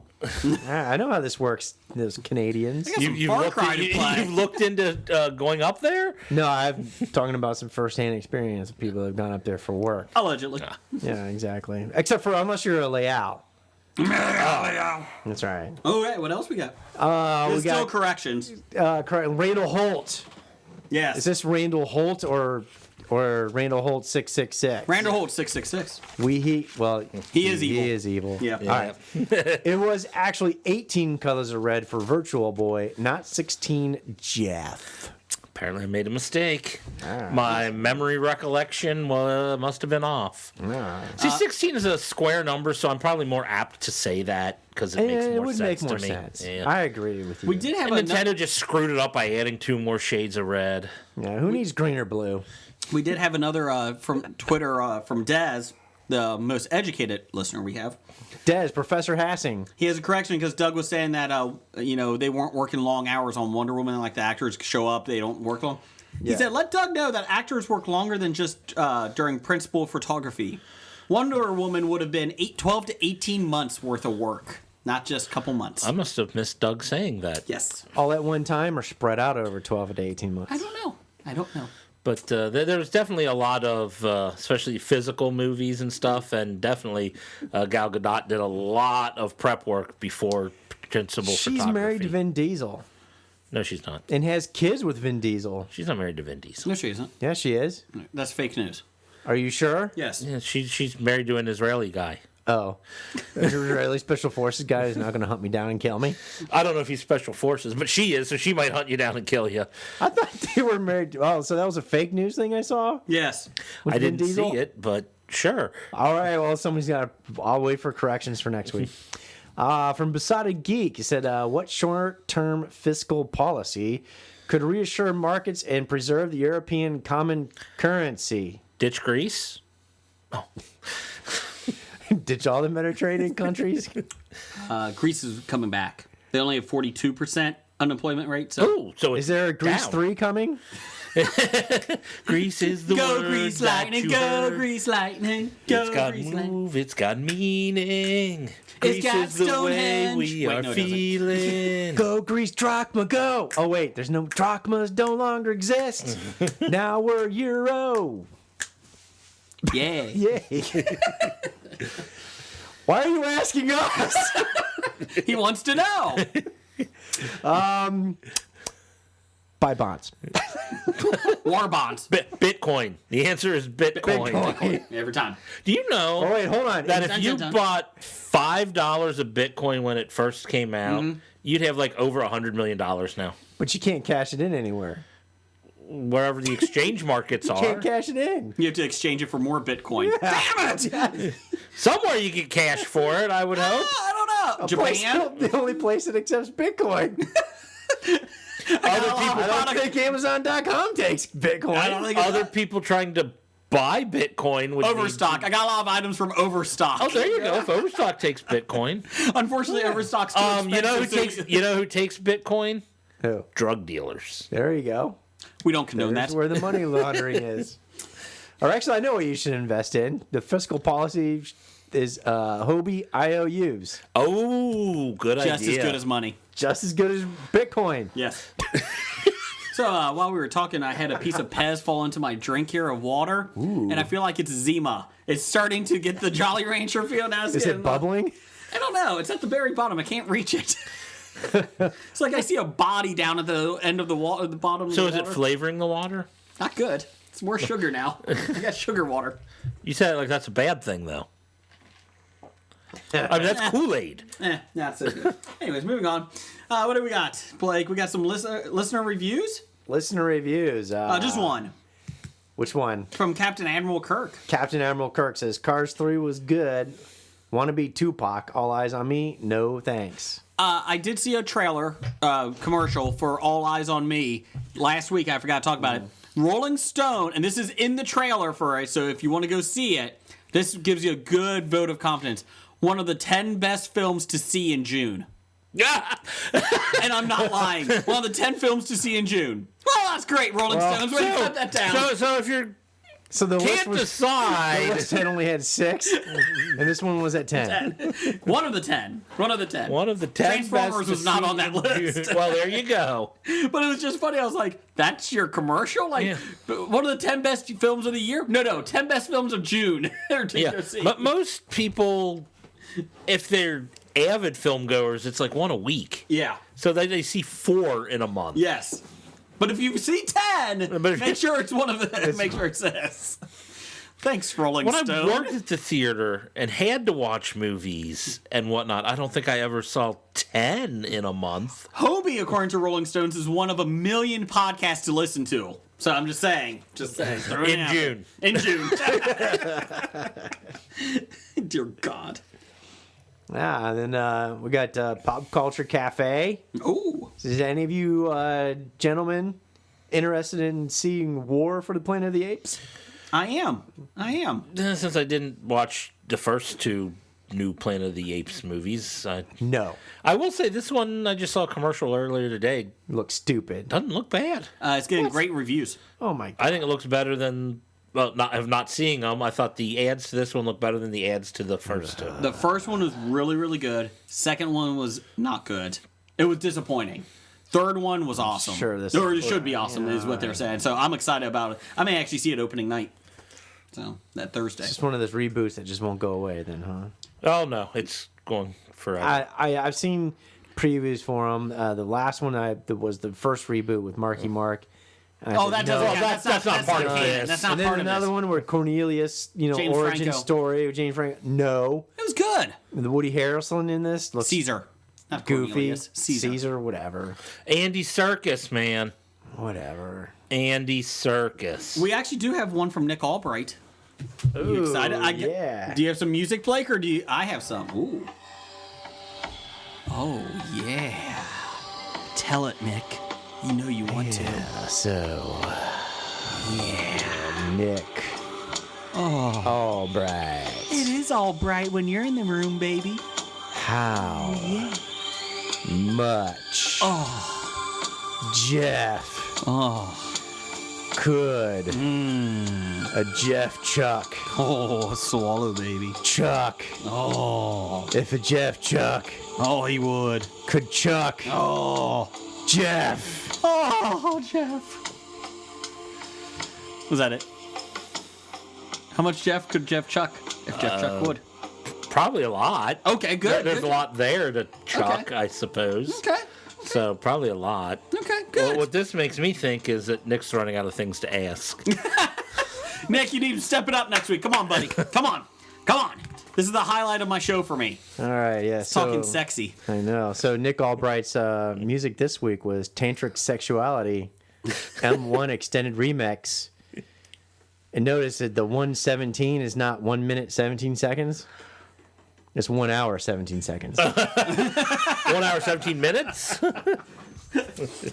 We actually did get something from Randall Holt. He said, I need a special episode with Doug just talking Disney. Hashtag make it happen. Didn't we just do that last week? That, It was a Doug Disney episode. He wants just Disney talk. well, you know what that's called? That's called Doug doing his own podcast. I'll be on the show. I want to talk about it. You could be on Doug's podcast. We aren't preventing you, from maybe doing 4th that. of July week, I will do a Disney podcast. Since you're not doing one for us? Well, I can do one for us. Oh, good. Hey, I'm just getting offers, okay? I'm just saying, I'm getting offers. I do. Next we know, well, you'll be doing something with Nickel. Who's Nickel? I don't know. Okay. I do declare I'm in high demand over here for podcasts everywhere. Okay, let's wrap it up. I'm not cool. What's your background what music are you for? playing? This is, let's see, Funky Central Music Track. Why? Let's see.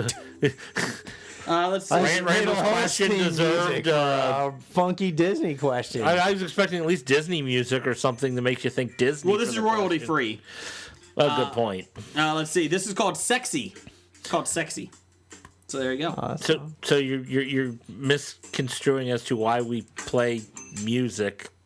Oh, there it goes. Oh, sexy has a bad end. Yes, it does. Sometimes sex does, Jeff.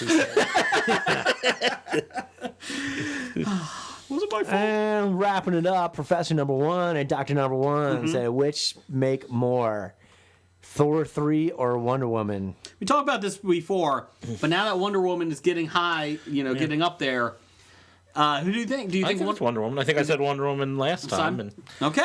I just was doing an update at once since Yeah. Wonder Woman has keep going above. I think Wonder Woman will do limit. more than because you get people like Blake who has no desire to see Thor in space. Yes. Correct. I don't want to see Thor in space Sounds like a fighting porn. the Hulk in an alien arena Hey, don't make with fun the of guy him. from Third Rock from the Sun. Jeff Goldblum? I don't know. French Brent Stewart? No, the other guy. Joseph Gordon-Levitt. No. John Lithgow? Yes. He's not in it. That was Yeah, he Jeff is. Goldblum. Oh, Jeff Goldblum? Same guy. Whatever. William Shatner. I don't want him seeing the fly. He meant William Shatner because he played the big head or whatever, the big Oh. giant head. Oh, and Third Rock or Yeah. Thor? Third Rock. Okay, I was trying to figure out who the fuck is a big head in Thor. I'm missing this. Hey, we're moving on. In Third Rock, the leader of the aliens was the big giant head, Oh, okay. and apparently it was played by William I hate Shatner. Third Rock. Oh, you're wrong. Well, good. Kristen Johnson alone is enough to watch that show. We do have a quick face-off I want to take from his Professor face Number One. off. From Professor Number One. If you guys still do this, Captain Cold versus Mr. Freeze. Who wins? It's a tough one. I'm going Captain Cold because he's awesome. Captain Cold is much more awesome, but I think Mr. Freeze wins because He's Captain Cold couldn't do anything to hurt Mr. Freeze because Mr. Freeze's body temperature is naturally what Captain Cold's weapon does damage at. That's a good call. Where Captain Cold has to wear a coat to be protected from whatever Mr. Freeze does to him. So he's a step above Worsley. Oh, yeah. I Okay. mean, Worsley loses to both. Okay, that's true. Well, he loses to nature. So let's see.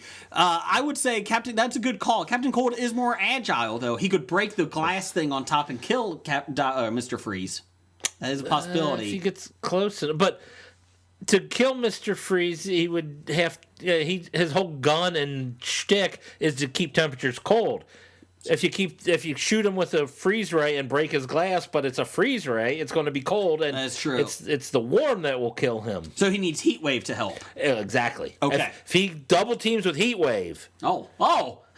Captain Cold and Heatwave double team Mr. Freeze. Okay, Exactly. let me get this right. Okay, That's exactly good. what I'm Okay. saying. Then they have a chance of beating Mr. Freeze. Okay, that's like a pair of Chinese finger cuffs. Now that sounds like good logic, but you're wrong because Captain Cole sounds like he's got military training, and Mr. Freeze sounds like he's got good humor training. So I'm going Captain Cold. Now, they sound that way, you're right, but Captain Cold isn't a what? true captain. No, you know what? I think his buddy just gave him that nickname. I'm going with Blake. Captain Cold wins. Well done. There you go. There's your listener feedback. Damn your logic. It's time for another installment of the News of the Geek.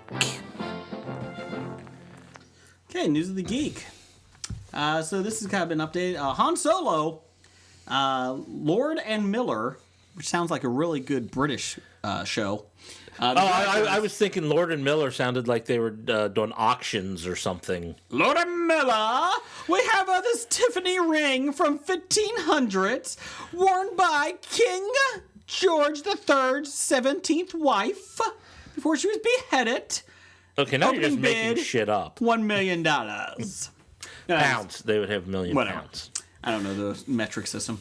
Anyways, so Lord and Miller were the directors. They directed the Lego Movie. They were directing the Han Solo first film of the trilogy. Yes. This is becoming a mess. Yes. They were fired. Both Variety and The Hollywood Reporter state that they were fired for clashing with Lucasfilm's Kathleen Kennedy, as well as screenwriter Lawrence Kasdan. Apparently, there was tension right from the start, as Kennedy simply didn't approve the duo's comedic and improvised. Now you just got me screwing it up. Yeah, shooting style and process of Improvised. Thank you. Of shooting style and the process of interacting with actors and crew. Kasdan reportedly also took issue with many of their directing choices. Basically, they also went off script and told them to, improvise some stuff. Oh, yeah. And I'm like, well, what did you think? They did the Lego Movie, and they did another comedy before that. I'm like, what the fuck do you think? You got these guys because Know the of background. that? Yes. Know their background work. But no, hold on though.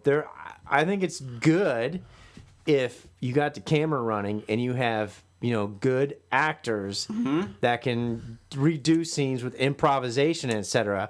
However, if you're going for the Lego version of Han Solo, and that's where they're guiding them to with their direction, then I completely agree. Yeah. Somebody needs to step in and go, time out, you're fired. They said it was too oh my God, comedic. it sounded like Trump. And another thing you said was if you had good actors. I don't know if you've heard this one lately. Oh, yes. You need good actors that can pull it off. The words coming out that I can't remember the guy's name, the guy they hired for Han Solo. Yeah. They're very dissatisfied with his acting, that they've hired acting coaches during the filming of the movie. Hey, oh, God. Let's face it, they hired him for his looks. Oh, they hired him didn't because hire him for his acting ability. And apparently dear they're hiring acting coaches to help him get there. Although Is it Taylor Lautner? From what I understand, he was one of the first people to go to the higher ups in Lucas, talking about problems with the directors. Oh, God. Well, they got Ron Howard. Yes. Okay, so this sparked a little talk on Facebook at the History of Bad Ideas podcast, and on Twitter and other locations, Tumblr, I think. Name a good Ron Howard film lately. What's the last good Ron Howard film? Oh, now I'm going to make Apollo 13? Oh, he's done good ones since then. Catch Me. No, that was not Spielberg. You're going to make now. Should have warned me that I have to look something up because this is bad radio. Us all looking at our phones trying to look up Ron Howard here. So then I'm playing Clash of Clans. I ain't looking shit up. let's see. He did Inferno, the fucking Da Vinci Code one. The Da Vinci Code sequel. Yeah, that. He did Beautiful Mind. Oh, that was good. That was 2001 though. I'm still looking here. Yep, that's producer. Rush. the race car one, the Da Vinci Code, Apollo 13, Angels and Demons, Splash, Willow, How the Grinch Stole Christmas, Cocoon, Cinderella Man, Frost Nixon. How about Frost Nixon? There's one. He is making Hillbilly Elegy right now. Oh, yeah, that's true.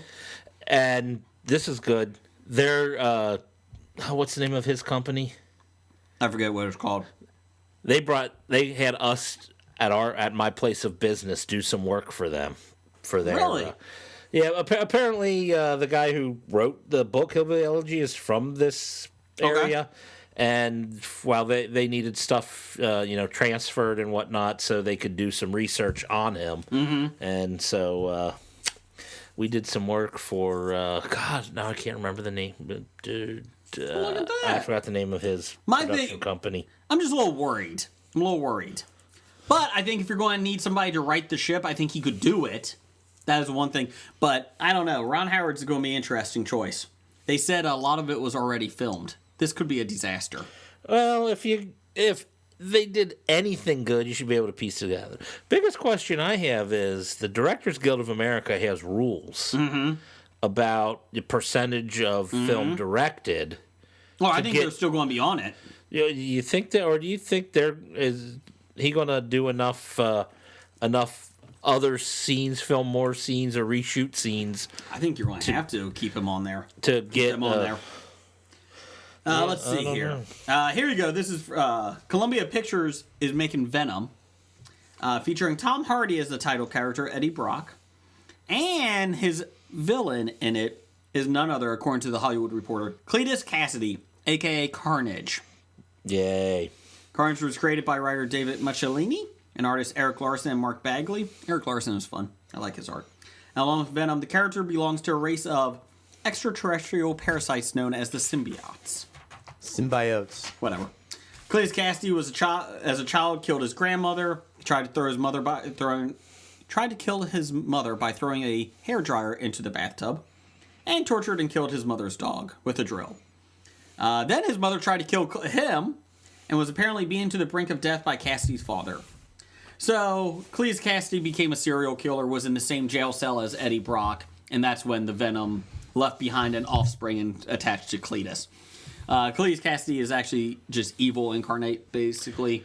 Yeah. And he is a fun character in the comic books, but it'd be interesting to see him on. I think they're popping their cherry a little too soon with him, Carnage, as your main bad guy in the first film.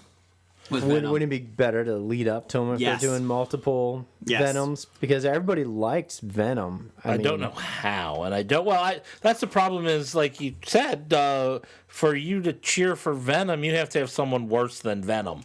Yeah, and that's the thing. He doesn't have like a rogues gallery of bad guys. No, he's not even that good of a good guy. Yeah, and that's the thing is I don't know how you could do it, but you could have, if you build up to him in the second film, you could have something like, hey, in the background in the first film, the news is on, serial killer strikes again. Like, just keep putting little Easter eggs back there. Yeah. And then he comes back in the second one. So, I don't know. Yeah. So there you go. That's, they said Silver and Black, which is starring Silver Sable and Black Cat, and Venom are not attached to the Marvel Cinematic Universe yet. Kevin Feige came out and said that. This is after your favorite person, Amy Pascal, said were connected. Oh, really? And Kevin's like, the Sony chairman. Yes. Let's hold off. Let's hold off. Just because you have the rights to do these movies doesn't mean every movie you do is now connected because of our Spider-Man agreement.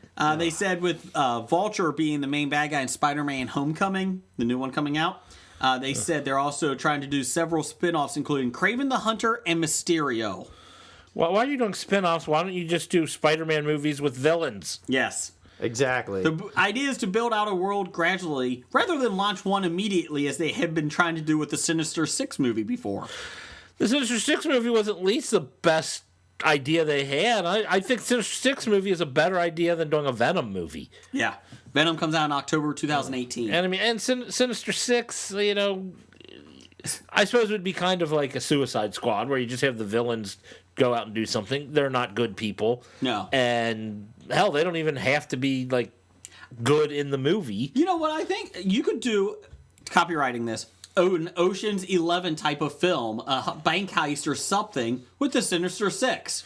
Exactly. Not even a bank heist, but something. You know, maybe they're trying to get somebody back that was kidnapped by a bigger bad guy. Yeah, but something. a heist film Yes. of some sort where, you know, they all have their roles to play while Yeah. trying to break in and doing their little robbery or Hell, whatever. And you can try to get Vulture. Bring Michael Keaton back. They're all trying to get Vulture into it. You know, to break him out. I like that idea. Oh, no. So, but Amy Pascal's got this, Blake, so you should feel very Oh, I confident with feel this. completely confident. Yes, I just love that. Yeah, this is attached. Kevin Feige's like, not so fast. Not so fast. Silver and Black is interesting with Silver Sable and Black Cat. That could be kind of fun. yeah, we'll see. I don't know if they're interesting enough characters to carry a movie. Amy Pascal says, I raise you that. I Okay. see that. And I raise it. And it's I mean, maybe if you know, something like, you know, Kevin Feige was in charge, and you see where they take chances and they get Guardians of the Galaxy. Yes. But when you can't get Spider-Man right Correct. 5 times in a row. Yes.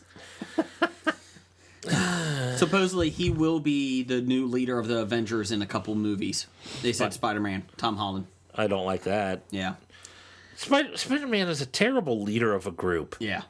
They said that's what they're trying to plan for is the rumor out there now. They're trying to plan as in Sony wants it? Marvel. Oh, no. Let's see.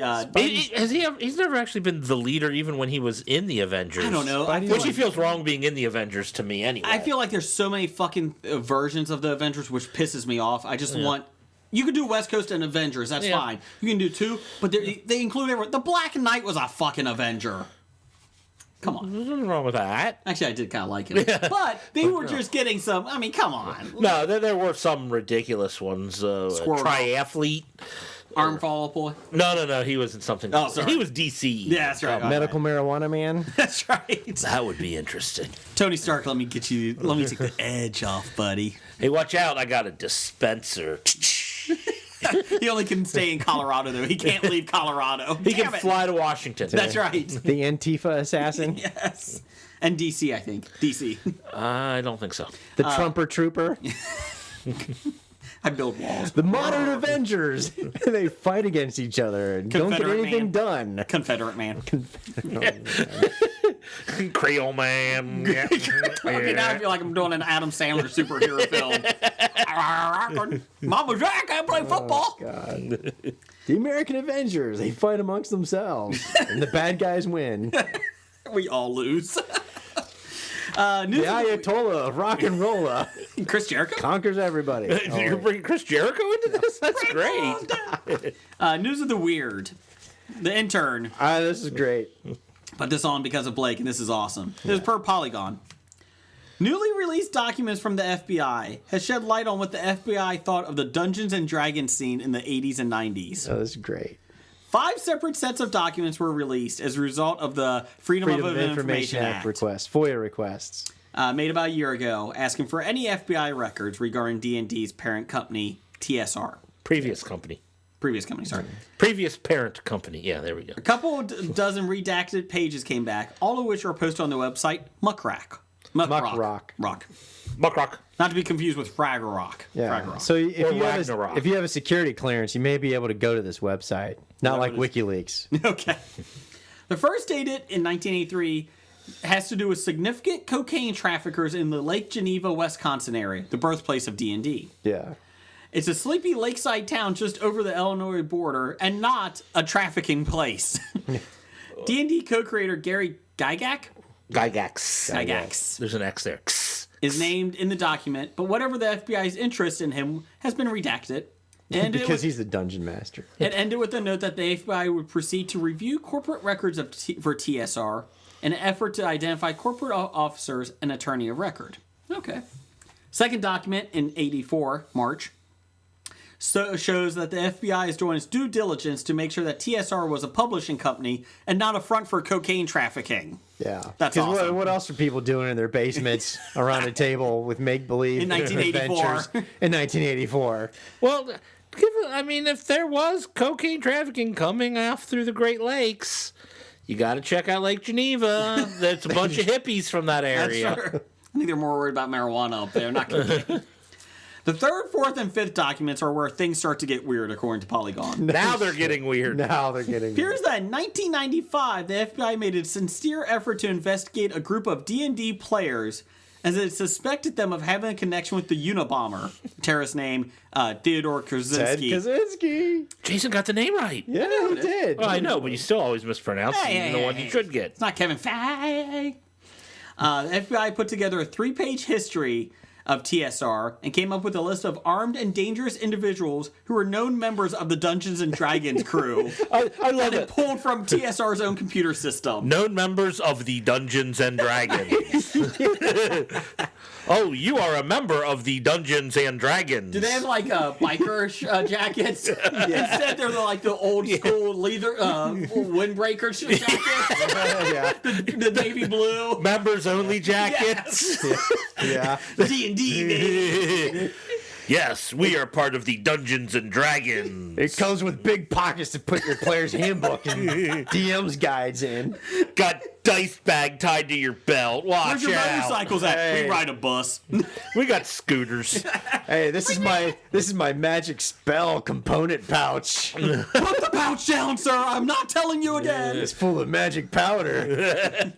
Another Drug trafficking. Another document in May 1995 seems to have been produced on background to profile TSR's legal and financial troubles, there were many. There were many, actually, yeah. A lengthy section profiles D&D co-creator Gary Gygax himself, and he's described as eccentric and frightening. This is my best part. Yeah. Potentially armed and a known member of the Libertarian Party. Dun dun dun. Like, You're part of a party that doesn't really affect the world. Yeah. Dun dun dun. A known member of the party that fights for people's rights.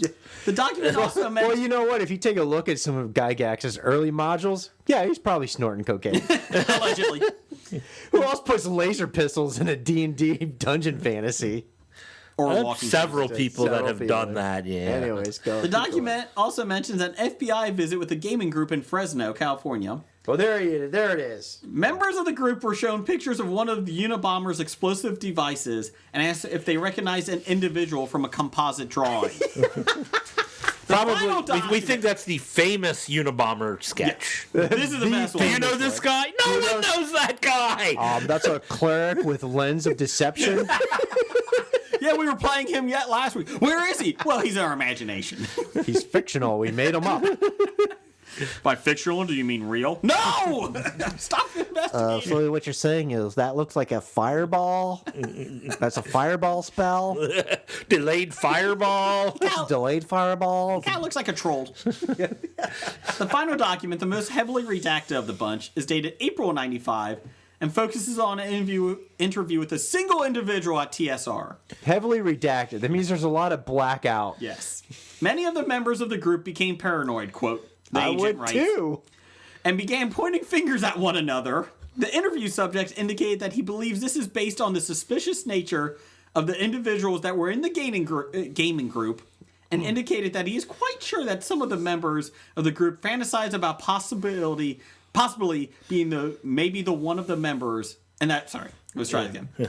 He indicated that they Is quite the group sure. fantasized and wanted to be responsible for the bombings, that people were fantasizing about it in the group. No, they said the group group fantasized fantasized about that the one of their members possibility that maybe might one of the be one of members them. might be responsible. Not for that the they bombings. wanted to be it, but somebody they're playing with might have been. Because they put those notions in their heads. That's correct. Because Because apparently... because if when you drink a lot of 1 liter Pepsis and eat lots of bags of chips and Pez and Pez, weird till things 3 in the morning. come up in during the conversation. No, this is the worst. It's like by 1985, do they not realize? I can understand in the early 80s when all that crap was going on. You know, so much and people didn't understand so what much Dungeons negative, and Dragons exactly. was. So much By negative 95, shit. everyone knew what the fuck it was, and it wasn't anything Well, that you. in 95, TSR was financially bankrupt by the idiot woman that owned it. Yeah. So the only thing that they could do was sell novels. That's the only thing they were making money from.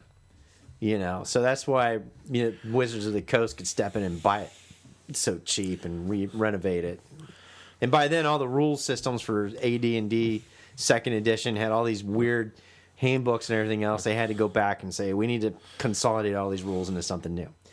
And our cocaine has been discovered, so we need to money trafficking from our cocaine profits. We'll move it from Lake Geneva, Wisconsin to Seattle, Washington. Yeah, we're ditching the cocaine market and we're going for weed. Who doesn't? But this reminds me when I was 12 years old playing Dungeons and Dragons. Just the shit that I got from, because there's all this negative connotation about Dungeons and Dragons. You go watch the documentary. Oh, that's the terrible. religious groups had about D&D. Yeah. I think he's called it devil worshipping, and of course it doesn't help that your DM guide has a giant ifrit on the front. It looks like a giant devil. That doesn't help. It doesn't help, but people are stupid. And people are stupid. Like, well, you're worshiping devils. I mean, even my mom was like, "Are you worshiping devils? What is this?" And I had to explain to her what it was. She's like, "Oh, so it's your imagination." And yeah.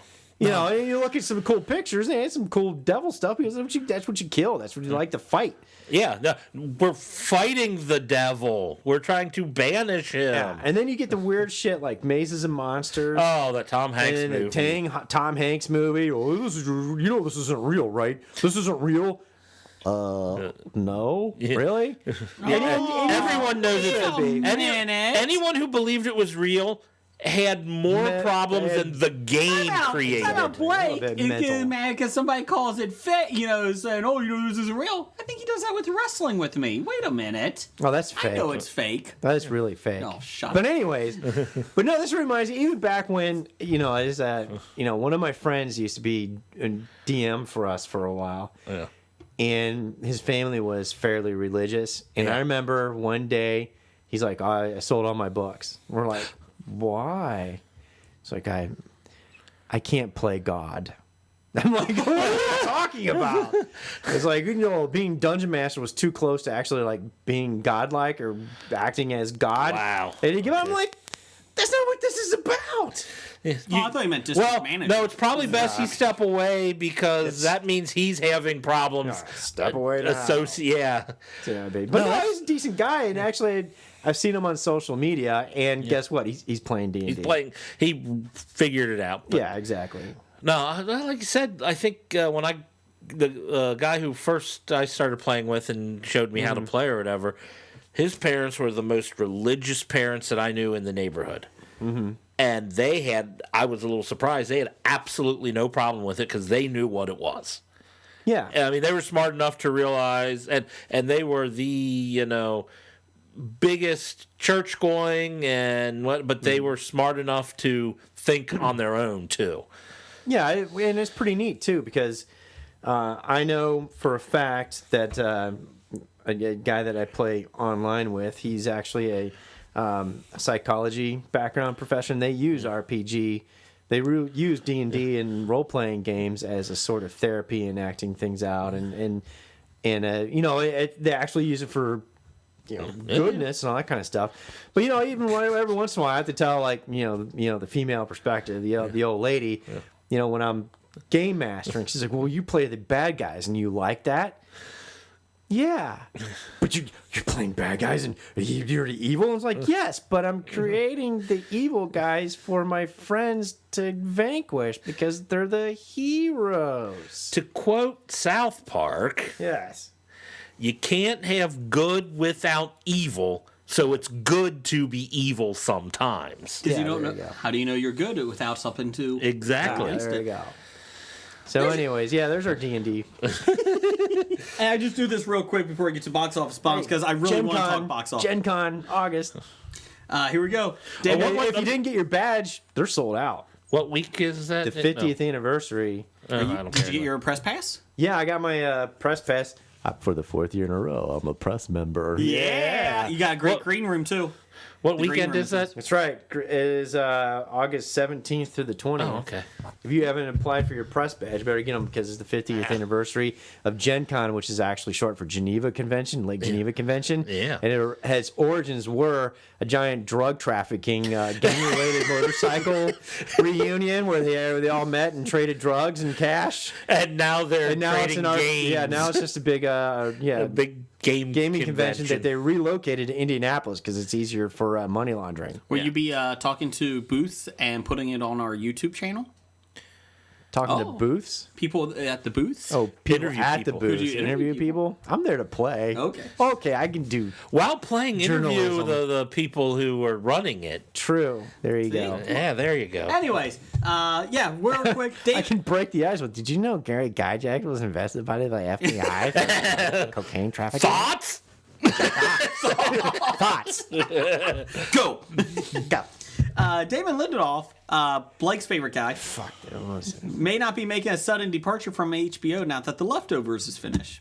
The Lost Vet is in talks to shepherd the cable's long gestating Watchmen TV series, according to The Hollywood Reporter. Lindelof will replace Zack Snyder, who directed the 2009 film, and has been eyed to develop the TV adaptation. An HBO rep declined to comment.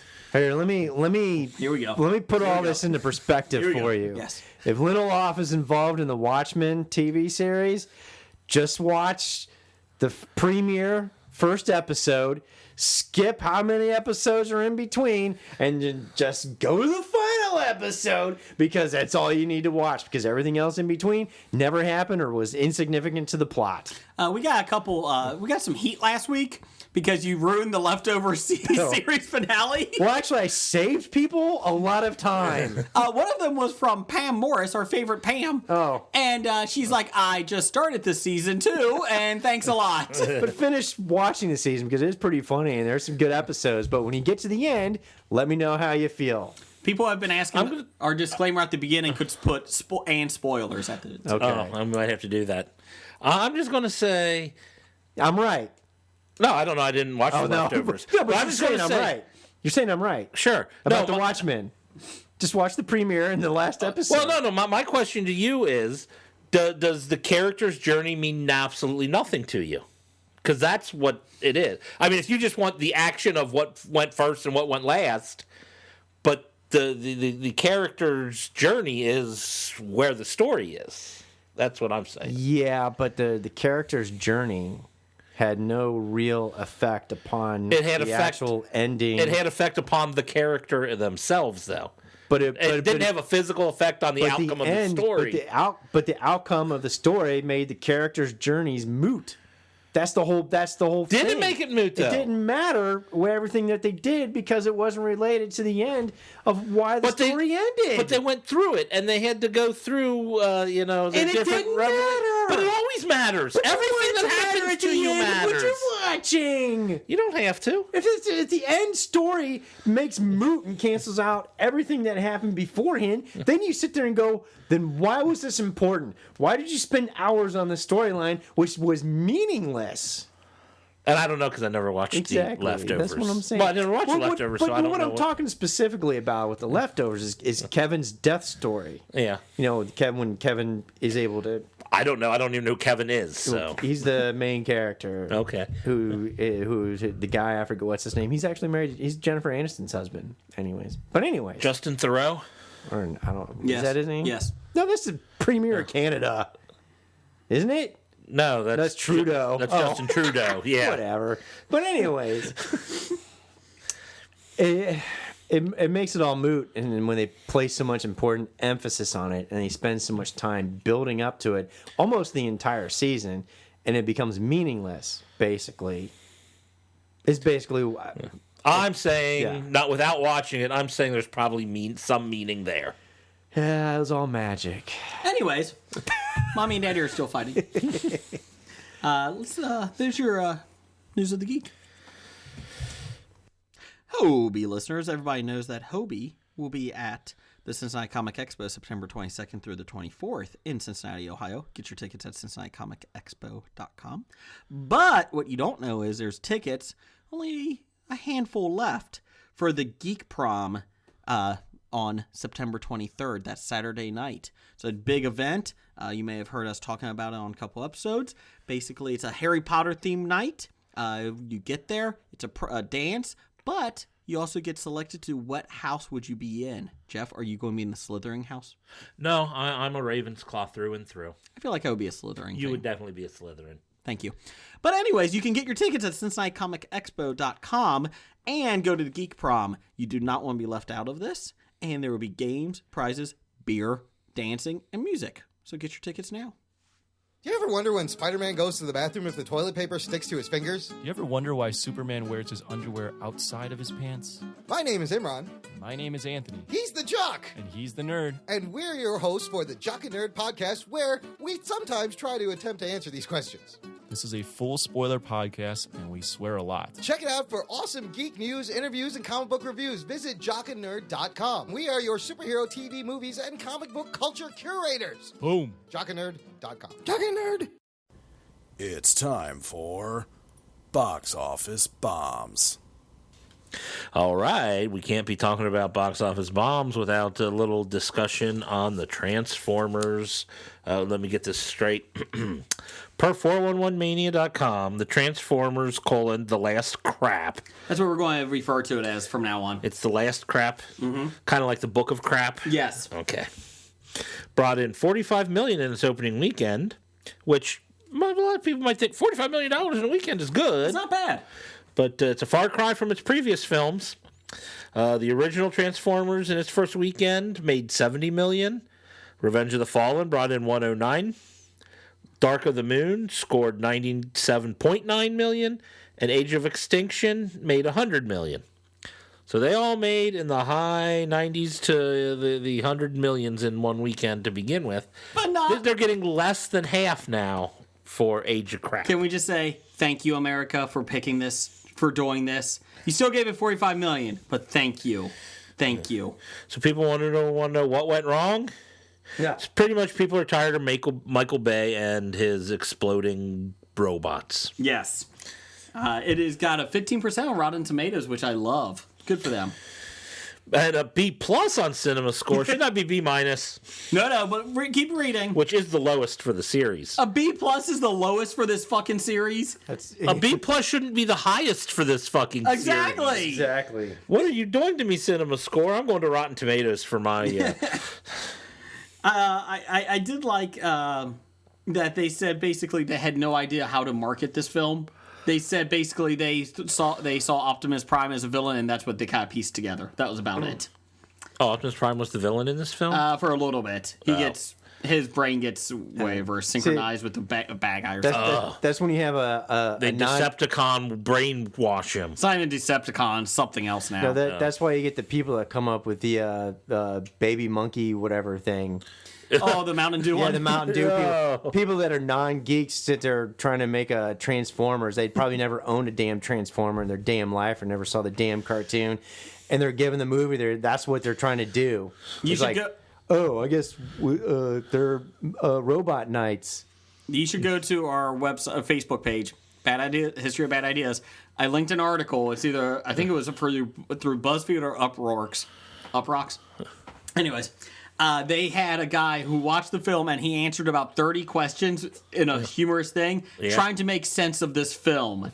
And the best part is, from what I gathered, is that they really don't transform anymore. The robots don't transform much. Yeah, I had a problem with not enough transformation in the first movie. Yes.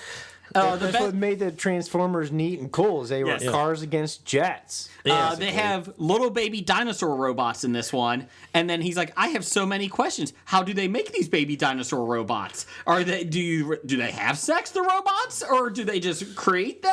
Do they grow up? I have many questions." But yes, supposedly this is just a hideous, horrendous film. So please do not give it money, please. Which you obviously aren't, so thank you. Yes. And also, All Eyes on Me fell. Mm-hmm. No. All Eyes on Me fell 78% from its opening weekend. That was bad. That was Tupac. Yes, the Tupac movie. Top 10 film to see in June. Top 10 film to see in June. Yeah, one of the top best films in the month of June. Yes. Unfortunately, Transformers: The Last Crap made $45 million, which did lead the box office this week. Yes. Really? We're in the middle of the summer and $45 million led the box office? Yeah. It made total of almost $70 million because it opened Wednesday. Yeah. But look at the budget, Jeff. What's the budget? Budget is $217 million. Yes. Thank God. All right. I want to know what the marketing budget was. At least 200? Oh, it's been huge. That place has been everywhere. You can't not see ads for that. Number 2 this week, there was a tie. Cars 3 and Wonder Woman both made $27.175 million. It's a very specific number they both made. Well, they probably trying to differentiate the two, and it was too close to throw one above the other. So that's a total of just under $100 million for Cars on a $175 million budget, and $318.5 million for Wonder Woman on a $149 budget. Cars 3, the amount of money's made under $100 million. It's kind of surprised me. I was expecting a lot more. I thought they would do a little better than that too. You're right. They did say, sorry, not to interrupt, the Transformers film. Yeah. They are now, whoever makes them, was it Sony or I forget whoever makes it. They said that they are now questioning if they're going to make the spin-offs. They're doing spin-offs? Yes, we talked about Bumblebee. Oh, the Bumblebee, we did talk about and that. then there was one in the Roman times, and there's another one, I forget which other I tried one. to forget these already. Yes. Where they got a ballista transformer. That would be cool. Trebuchet! They said they're questioning if they want to keep making spin-offs now. Yeah, They should. Well, after they've destroyed the whole series and concept, I mean, no. They're going to be prequels. And then for some reason, when there's a tie at number 2, we still have a number 3 because that's not how lists work. Yes. But 47 Meters Down made $7.5 million, a total of 24.5 on a $12 million budget. Good for them. All Eyes on Me, $6 million, total of 39 on a $40 million budget. Yeah. So it's knocked its budget back. Mm-hmm. Yeah, I don't know how much more it will get if it dropped 78% in first to second week. The intern told me that he wanted this on here for a reason. He did the top 5 with an extra one. Just so I have to read The Mummy? Yes. Made $5.8 million, a total of less than $69 million on a budget somewhere between $125 to $190 million. Depends on what the Church of Scientology will allow you to believe. Dark Universe is in solid hands. I feel very comfortable with this. Well, this is where the box office is going to spike this week, because upcoming we got Despicable Me 3. And as terrible as it looks, they're going to flock to it. They said it's decent, is what the one review said. So there you go. Has the summer blockbusters been really disappointing except for Wonder Woman? Yeah. Yes. Thank you. You got a couple new ones though. Not next week. Sorry, July 7th. You got Spider-Man coming out. Then you got War for the Planet of the Apes. Oh wait, and Dunkirk's coming out on July 17th. All right. So July looks to be a good month. July looks better than June has been. Okay. All right. Yeah. I'm split on Dunkirk. I hope it looks good. I mean, it looks good, but I hope it looks good. Well, I mean, like I say, I like Nolan, Christopher Nolan, and I give him benefit of the doubt, but I just don't like war movies. That's how I am. So it's like it looks pretty good, actually. I'm kind of excited about it. So we'll see.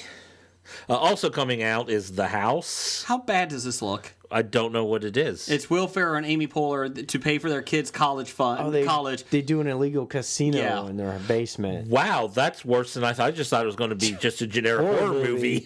No, it's it's because The House always wins. Should we do a plot lines for The House? I think we just did. Yeah, we did. And we also have Baby Driver coming Edgar Allan Wright film. That looks funny. Looks good. Not funny. It looks I've good. I've seen the previews for it, and I say no. Really? I don't like it. I'm intrigued by it. I'm not. It looks like a shitty comedy. Tell you the truth. Half and half, and that's not enough to get me to spend my money. Well, I'm not going to go see it. Oh, okay. I'll see it if it comes on cable or something. Oh yeah, I'll probably. Okay. I won't shy away from seeing it for free. Yeah. I'd watch that. My money's going to Spider-Man and Planet of the Apes. It's going to probably Spider-Man and Dunkirk. Spider-Man's and got Wonder me, Woman. And Wonder Woman. I'm going to see that next week. Wonder Woman already got my money. What else we got? Buy, sell. All right, the career of Anthony Hopkins. Sell. If you haven't sold yet, you've lost a lot of money. You lost your opportunity to cash in if you're still have selling now, Anthony you're Hopkins. selling low. On that article that's on our Facebook page, there's a picture of Anthony Hopkins like being all serious and Bumblebee looking into the window, and the author wrote, "How did this happen?" well, one. Anthony Hopkins has done some really prestigious work, but he's done a lot of crap. Mm-hmm.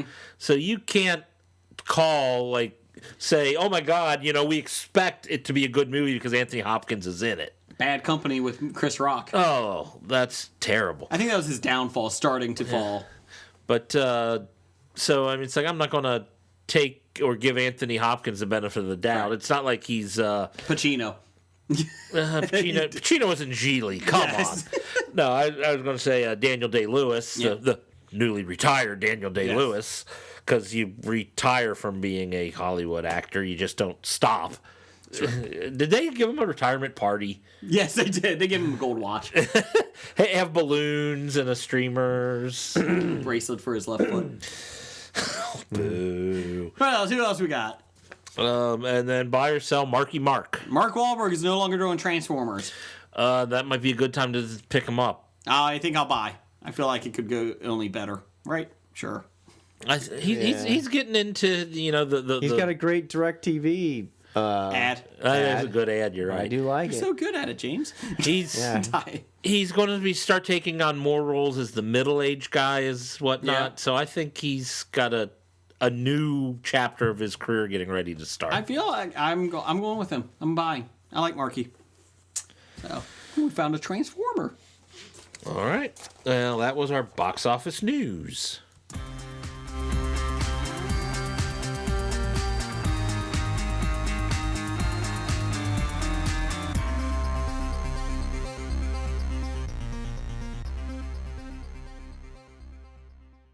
All right, that is our old top 5 music. I know. That's all we'll say about that. Now we're moving on. What's our top 5, Jeff? I suppose this is honor of our Independence Day fast approaching us. America! We are doing the top 5. Where'd it go? Patriotic films. Okay. All right, so this is going to be America centric. Yes. So if you're Does it have to be? if you're listening, No. Okay. it doesn't have to be, but if you're listening outside of America, like in Canada, Francia, You could get different South responses. Africa. Ghana, I was just about to say Ghana. send your movies in. Actually, we may learn something. We got a lot of No. British ones. Every place but Francia. I don't want, because 95% of all French movies are about how great it is to be French. So we don't need those lists. We have fans in French. I know we have fans, but all their movies are about I am French and we are great. How about New Zealand? Yes. Let's get some New Zealand ones. But that's like every movie in France is a patriotic French movie. With chocolat. Probably. How about Canada? Let's get some Canada movies. Yeah, there aren't a whole lot of patriotic Canadian movies, Emile? are there? Amelie? Amelie? Yeah, it's like, we are French and you are not, and we're in love. Hey, what are those dirty? What's that dirty R-rated film series from like France, like from the 70s and 80s? It was a horrible film set. What is it? The Emmanuel movies? Yeah, the Emmanuel movies. In space? Were those French Emmanuel patriotic movies? I don't. Were those actually French? I don't know. They got my flag up, right? I'll tell you one dirty movie that left an impression on me when I was a teenager because it was on cable. Rocky IV? Tender's Cousins. The hell is that? I don't know, but it was dirty. Just say dirty again. It was dirty. Okay, good. Thank you, Superman. Creole Superman. There was a lot of good sex scenes in that movie until you realized it was about cousins. They're not hey, it's not your cousins. So you're fine. Yeah, So anyways, top 5 patriotic films. excluding Tender's Cousins for France. I'll go first. My number 5 is one of the few war movies I like, and especially when they come in at the end with the helicopters. I was like, fuck yeah, America. Black Hawk Down. Love Black Hawk Down. I don't hate Black Hawk Down. I just don't feel very patriotic when we get our asses kicked. You know, that's the Black Hawk Down was nothing but a failed Clinton foreign policy, yielding control of our troops to the United Nations for the first time ever in American history. We didn't have control of our own troops. So how is that patriotic? We got our asses kicked. Everybody died, Yes. but we were able to get some people out. Because you just see the helicopters out there. Shut up! It's just a movie! No, it wasn't. It was called failed foreign Well, policy. I guess it was. Down the hall. I'm talking about the film. I'm just talking about the film, Blake. You know, Damon Lindelof wrote that one too. No. Another reason to hate it. Jeff, what's your number 5? Oh, we're coming to me? Sure, why not? My number 5 is a movie about people coming from elsewhere to live the American dream. Far and Away? And that's An Rent? American Tale. Oh. Oh, okay. Not Five Will Goes West. No, not Five Will Goes West. Okay. The original American Tale. Okay. Five Will Goes West can go into the dumpster with Babe Pig in the City. Wow. Okay. But, the Mouskowitzes embracing what it's like to be an American and how there are no cats in America and the streets are paved with cheese. Oh, yeah. Today. Oh, They're coming to America today. and even though they find out Neil Diamond Yeah, I know Neil Diamond. lives here. They find Neil Diamond. What? I'm past Neil Diamond already. I'm talking about the American Tale. Yeah, they come here for Neil Diamond Hey, we're coming to America No, they don't come here for Neil Diamond. today. Anyways, keep going, Jeff. Wrap it up. They were inspired by his song, though. Sure. I think they were more inspired by the Simon & Garfunkel song, but Bridge under troubled water. no, America. A bridge over troubled water. Bridge under troubled water? That would be a terrible, terrible bridge. The bridge is just terrible.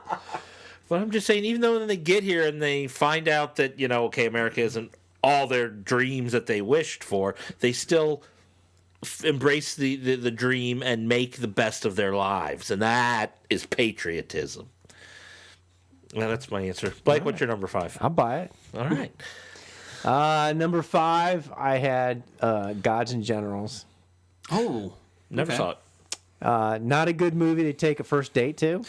I take it you've done that? Yeah. It's also 4 hours long. Yeah, she still married me. So it tells she's a good woman. Okay. But outside of not being a good date movie, I do like the fact that all the main characters were not made out to be superhuman, super whatever. It was, basic. It basically, American and of course, Southern leaders basically struggling with their roles and responsibilities of war and all that kind of stuff. So Was Creole Superman in there? no. Oh, okay. He will have ended the war pretty quick. Yeah, so it basically said, here are these people, what they did. They didn't make them out to be, some kind of super above human mythic proportions. It was basically, hey, these are real people and these are the challenges they faced, and the regret that they had on fighting your fellow countrymen, as well as responsibility for the lives of people that are under you and all that kind of That's stuff. my parents' one of their favorite movies. Both of them. It is very good. Didn't they come to the theater several times to watch it? Yes, they did. I think I Yeah. had to Watch it getting 1 them hour at a passes. time. My parents, I think, saw it like 3 or 4 times in the theater. What's your number 4, Blake? My number 4, I have to get this out of the way. Although it's not really a patriotic movie, it's Oh, more here of we a go. sarcastic movie, which is fairly accurate in regards to sometimes the ignorance of Americans in the world. Is Team America, World Police. That's my Fuck number yeah! 2. That's your number 2. My number 2. It's a good one. I had to get out of the way because it's not. I don't. For me to make it number 2, it is great, but I couldn't make it number 2 because. Oh, I understand. Because, it actually... Yeah, it's the offensiveness of it. But, that's what America is, offending people. Right? It There is. you go. And I made it number 2 because of the song. That song is about as Now, patriotic that's as you can probably the get. best America, fuck theme yeah. song. If we got rid of the Star Spangled Banner, Yeah. I would replace it with the Team America Yeah. theme song. America, fuck yeah. America. Coming to save the motherfucking day. Fuck yeah. I like how it came out of That's Mount right. Rushmore. Yeah. What's your number 4, Jeff? My number 4 is Captain America, the First Avenger. My number 2. Ooh. That was my number 2. Love Captain America, and if you do feel patriotic, It's like after- the character of Captain America embodies what you feel Yes. America should be about. Yes. But how did that make Germans feel? But We should really look at that. and he went ahead and beat up on Nazis. That's right. Everybody loves beating up Nazis. So that's the American thing to do. Is one, the underdog who he doesn't want to kill anybody, he just doesn't like bullies. Love but if that you're line. going to bully me, I'm going to punch Nazis. Yes. My number 4. Looking back, it's probably not a good film, but I have to do Oh it. God, your number. I would be surprised if, other than Captain America, you have a good film on your list. Thank you. I'm going to disagree with you on that. Number 4, just because of the speech at the end, it's fucking patriotic and so stupid. Independence Day. Today, we celebrate our Independence Day. Now, is it really patriotic since it was like the entire world? I guess it's a world patriotic. World movie. patriotism? Earth patriots. That's right. We're Actually, Earth you know what? patriots. It's Okay. a patriotic movie for people who write virus code. We are able to save the world because we write viruses. Forgot to Take that. We forgot to update the McAfee. Yeah. Our credit card was declined. We forgot to update it. Damn it! Outdated Norton's antivirus on the alien ships. My number 3. This was a good film, and I really enjoyed it. I've not seen it in a couple years, but I always thought it was not fun. It was a very patriotic film, The Patriot, with Mel Gibson, Heath Ledger. I really like that film. Now, again, if you take away Mel Gibson because he's an asshole. Well, no, I'll take. The biggest problem I have with that being called a patriotic It's film just Braveheart. is Rewrote from Scotland to New England. Yes. the problem I have with it is he doesn't fight for patriotic reasons. He fights for his son. He refuses to fight when the country needs him, and only until his son dies, he decides to fight for revenge. Yes. And that doesn't feel patriotic to me. I feel like that is what a sense of patriotism is. Unless you think America is all about revenge, and that's what makes you feel patriotism, then Not I just, can't argue. So he was a conscientious objector until it affected him. yes. Blake, just to let you know, in the green room we have The Lost World on, and look, I think that's John Lithgow running with a dinosaur. Is that John Lithgow? I don't know. Loved him in Third Rock. Oh wait, that's Jeff Goldblum. Anyways, what's your number 3, Jeff? My number 3 is 1776. The musical about the founding of the USA. I had to do that fucking musical in 3rd grade. All right, so you know how great it is. Oh, fuck that musical. Fucking, oh, God. Hey, it's a great way of getting, especially kids around 3rd grade age, to learn the history of America. I had to fucking hold a sign for an hour Other that than says Schoolhouse Massachusetts. Rock. Other than Schoolhouse Rock, yes. I had to wear a fucking sign or hold a sign above our delegate that said Massachusetts. Fucking A. Anyways, Blake, what's your number 3? All right, number 3, I hobied it. Oh, I have of course. 2 because they're a similar genre. Go for it. And it has to do with America's space race. I went with Apollo 13, All right. mostly because if you really think about it, you know, with the technology that they had, you know, essentially they put all these people in a room and said, here's our problem, here's everything that's on the capsule, how do we fix it? And it's awesome. It is. Oh, it is. They all come together It for is the awesome. greater They good. come together for greater good and solve the problem. And then, of course, parallel to that, you know, the space race, you know, that we kicked off in the 60s, you know, The Right Stuff. Oh, I forgot about I didn't that even think one. of the right stuff. That's a good one. It's a long movie. That's a very long movie. Yeah. But that's a good choice. Okay. Thank you. What's your number 2? My number 2, and I know that there's a more recent version of this movie that's out there, but we shall pretend it does not exist. Okay. But this is patriotic because I know you it's would coming. think, you know, if the Cubans and the Soviets would join forces with socialist Mexicans from Mexico, because Mexico went socialist, by the way, if I remember correctly, in the history of that movie. It could be. And if they invaded America, this is what we would do. We would fight. You know, Red Dawn, the 1984 hunky Patrick Swayze. Not the Chris Hemsworth or Liam Hemsworth movie? No. Good call. I haven't seen the No. remake, Don't. mainly because I didn't particularly care for the original all that much. I love the original. The original is It's very awesome. corny. It's corny, but it's awesome. When they jump out of the fields, when they're running, they jump out and shoot the guys. Yes, you know, the montage. Yeah, their resistance That way, montage. I pretty much hate the University of Michigan, so I hate when people yell Wolverine as a war cry. That's a good one. Yeah, thank you. But, you know, that's a patriotic one. What's more patriotic? Oh, it's patriotic. How can you get more I'll give you patriotic that. than Patrick Swayze? I love when the fat teacher comes out at the very beginning and he's like, "What's going on out here?" And the paratroopers came down to shoot some machine Yeah, I'd gun be at like, him. I would be walking out there, hey, what's going on? I'd be like, holy shit. Yeah, do you see all these paratroopers coming Yeah, out? Just stay the exactly. fuck inside. Yeah. Except the only problem with this movie today is the entire Washington, Oregon, California would join them in taking over. Is that you what know, happened in the America. remake? Yeah. No. That's Red Dawn 3. That's the third reboot. Electric Boogaloo. Jeff, what's your number 2? My number 2 was Team America World Police. My number 2 was Captain America: First Avenger. Fuck yeah. My number 1.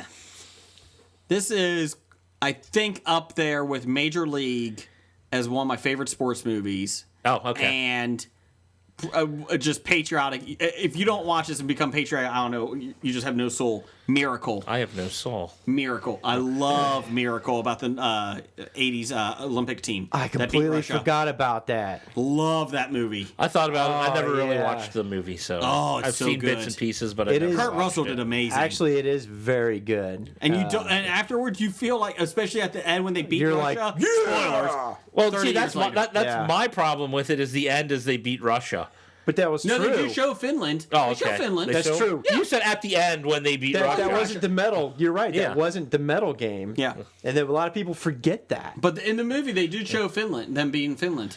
As an afterthought, and then they went on to beat Finland. No, they showed okay. like 5 minutes of the game, if that. But I mean, And an hour and a half of Russia. Yeah, it's actually part of the denouement. and the reason is Kurt Russell was so obsessed with beating Russia. That's why the Russia. But if you, oh my God, I love that movie. Patriotic. What's your Yeah, and number? that was was it the University of Minnesota? Yes. Coach. Yes. You talked to him, Herb Sendek. right? He passed away. No, in a it's Herb, but Herb Sendek was... Oh no, Herb Brooks. Herbert Brooks. That's right.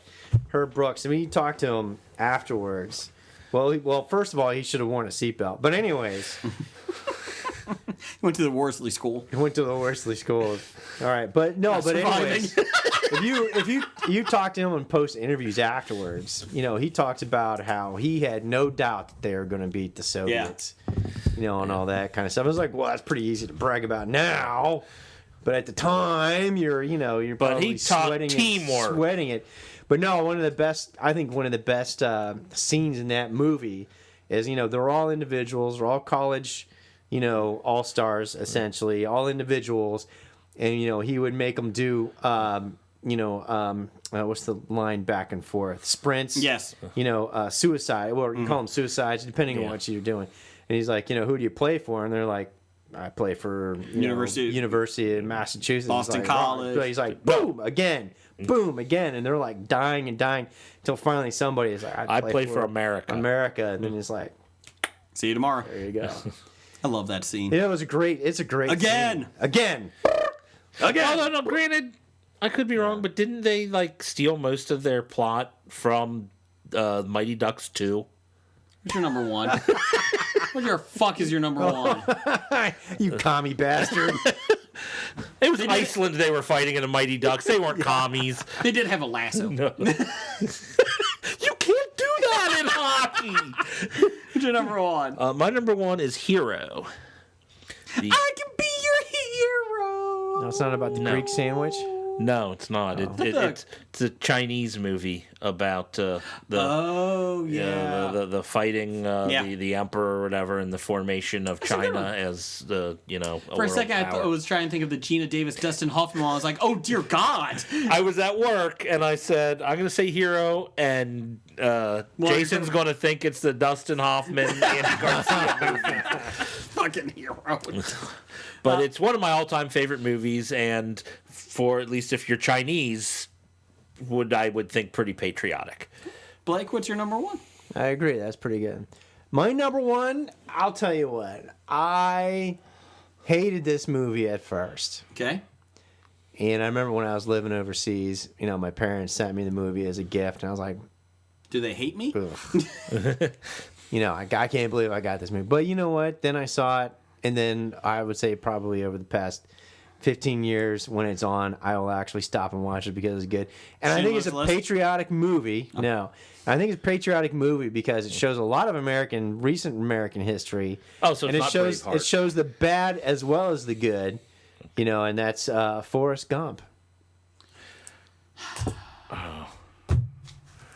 And I love the movie, especially the part where Jenny cons him into thinking that her boy is actually his son because he's rich now, and she knows that she's dying and she needs to give her son to Forrest to raise so she'll know that he'll be well taken care of. Oh, that was pretty good. Yeah. What's more American than that? Well, we had a lot of listener picks this week. No, but seriously, Forrest Gump is a great movie. See, my I thought hated it in the process was beginning, just but the I love it opposite. now. I loved it when I first saw it. Yes. Really? But the more times I see it, the more I dislike it. I What- concur. What is there more about it that you dislike? Because the special effects aren't as good. No, it had nothing to do Ridiculousness with of it. Jenny's kind of a Was it? bitch. Sally Field's annoying. Well, Jenny was abused as a child Yeah, by her whatever. father. I mean, sexually abused. But she is going to I be get messed tired up to a of- point. I don't. Although I do agree, she is kind of a bad person to end by passing off her son as his. My other issue is that I think I've the whole sat next. floating through life being As an idiot, yeah, pretty much oblivious to everything that's going around you, and then you're the and then becoming a and you're in the capitalist and making money. and That's you're more and you're American than in anything the else. center What are you of talking about? attention. You know, he got to meet 3 American presidents through sheer stupidity. No, My other issue Not is quite. that I've sat Not next sheer to people stupidity. that just start talking to me. I don't want you fucking talking to me. I don't want this guy fucking talking to me on a park bench. Get the fuck away from me. see, at that point where he's talking to the lady, he's got the box of chocolates and everything else. I thought that was going to be the end, but turns out that was only like 45 more minutes to go. I think I would have flipped over When his he's telling fucking his box story, of chocolates and when say he's you get telling his nothing. story, and the lady's like, "You're going to tell me if you would tell me you're a millionaire and blah blah blah," or like that other guy started. When the guy who laughs at him, yeah, you're like, laughs at him. oh, you're the owner of Bubblegum Shrimp. Ha, ha, ha, ha, The ha. whole time he's sitting next to a genius. But I think that is probably one of the best American movies ever made. Awful. Tell you the truth. Yeah. Let's get some. I'll politely disagree. No, that's okay. I will not politely disagree. It's no hero. It is no hero. Be your hero. Now, granted, that's not an American movie. Yeah. So When he sings that, Iglesias sings that. Oh my god. I can be your hero. But apparently, you and Big Dev. Big Dev have music Yes. love in common. No taste, but we have. You're in Enrique Iglesias fandom. So before we get to 3 hours on the show, let's get here. Listener picks. Besotted Geek. He had in order Patriot from 2015. Don't know that one. 4, The Patriot from 1998. 3, Patriots Day. 2, The Patriot from 2000. And number 1, Patriot Games from 1992. I see what you did he took there. our title literally. He did. I can't fault that list. Can't argue that.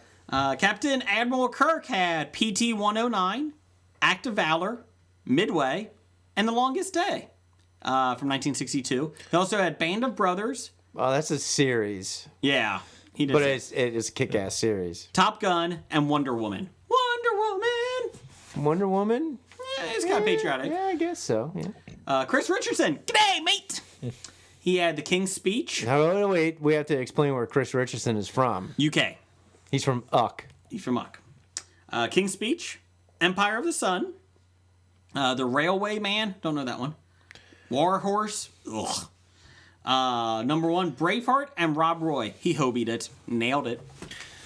I liked Rob Roy. Or if you're in Canada, Rob Waugh. Let's see here. Rob Raw. Or, Rob Waugh. anytime I see Rob Roy, I think of Tim Roth's Oh yeah, he was great in that horrible movie. character. He was evil. Me thought him a little boy until I buggered him from behind and he was a little girl or something goofy I ass think I thing like might that. have I'm put like, oh him my in one of my God. most evil villains. He is one of the list or most something. evil, horrible villains. Yeah. From Dev. He had number 5, The Patriot. Number 4, hobied it. Red Dawn and Black Hawk Down. Hashtag hobie that shit. Number Which 3. Red Dawn? The original, he said. Good.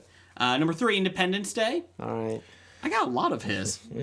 Number 2, Patriots Day and We Were Soldiers. Hobied it. And number 1, American Sniper. Ooh, I don't know if American Sniper would make me...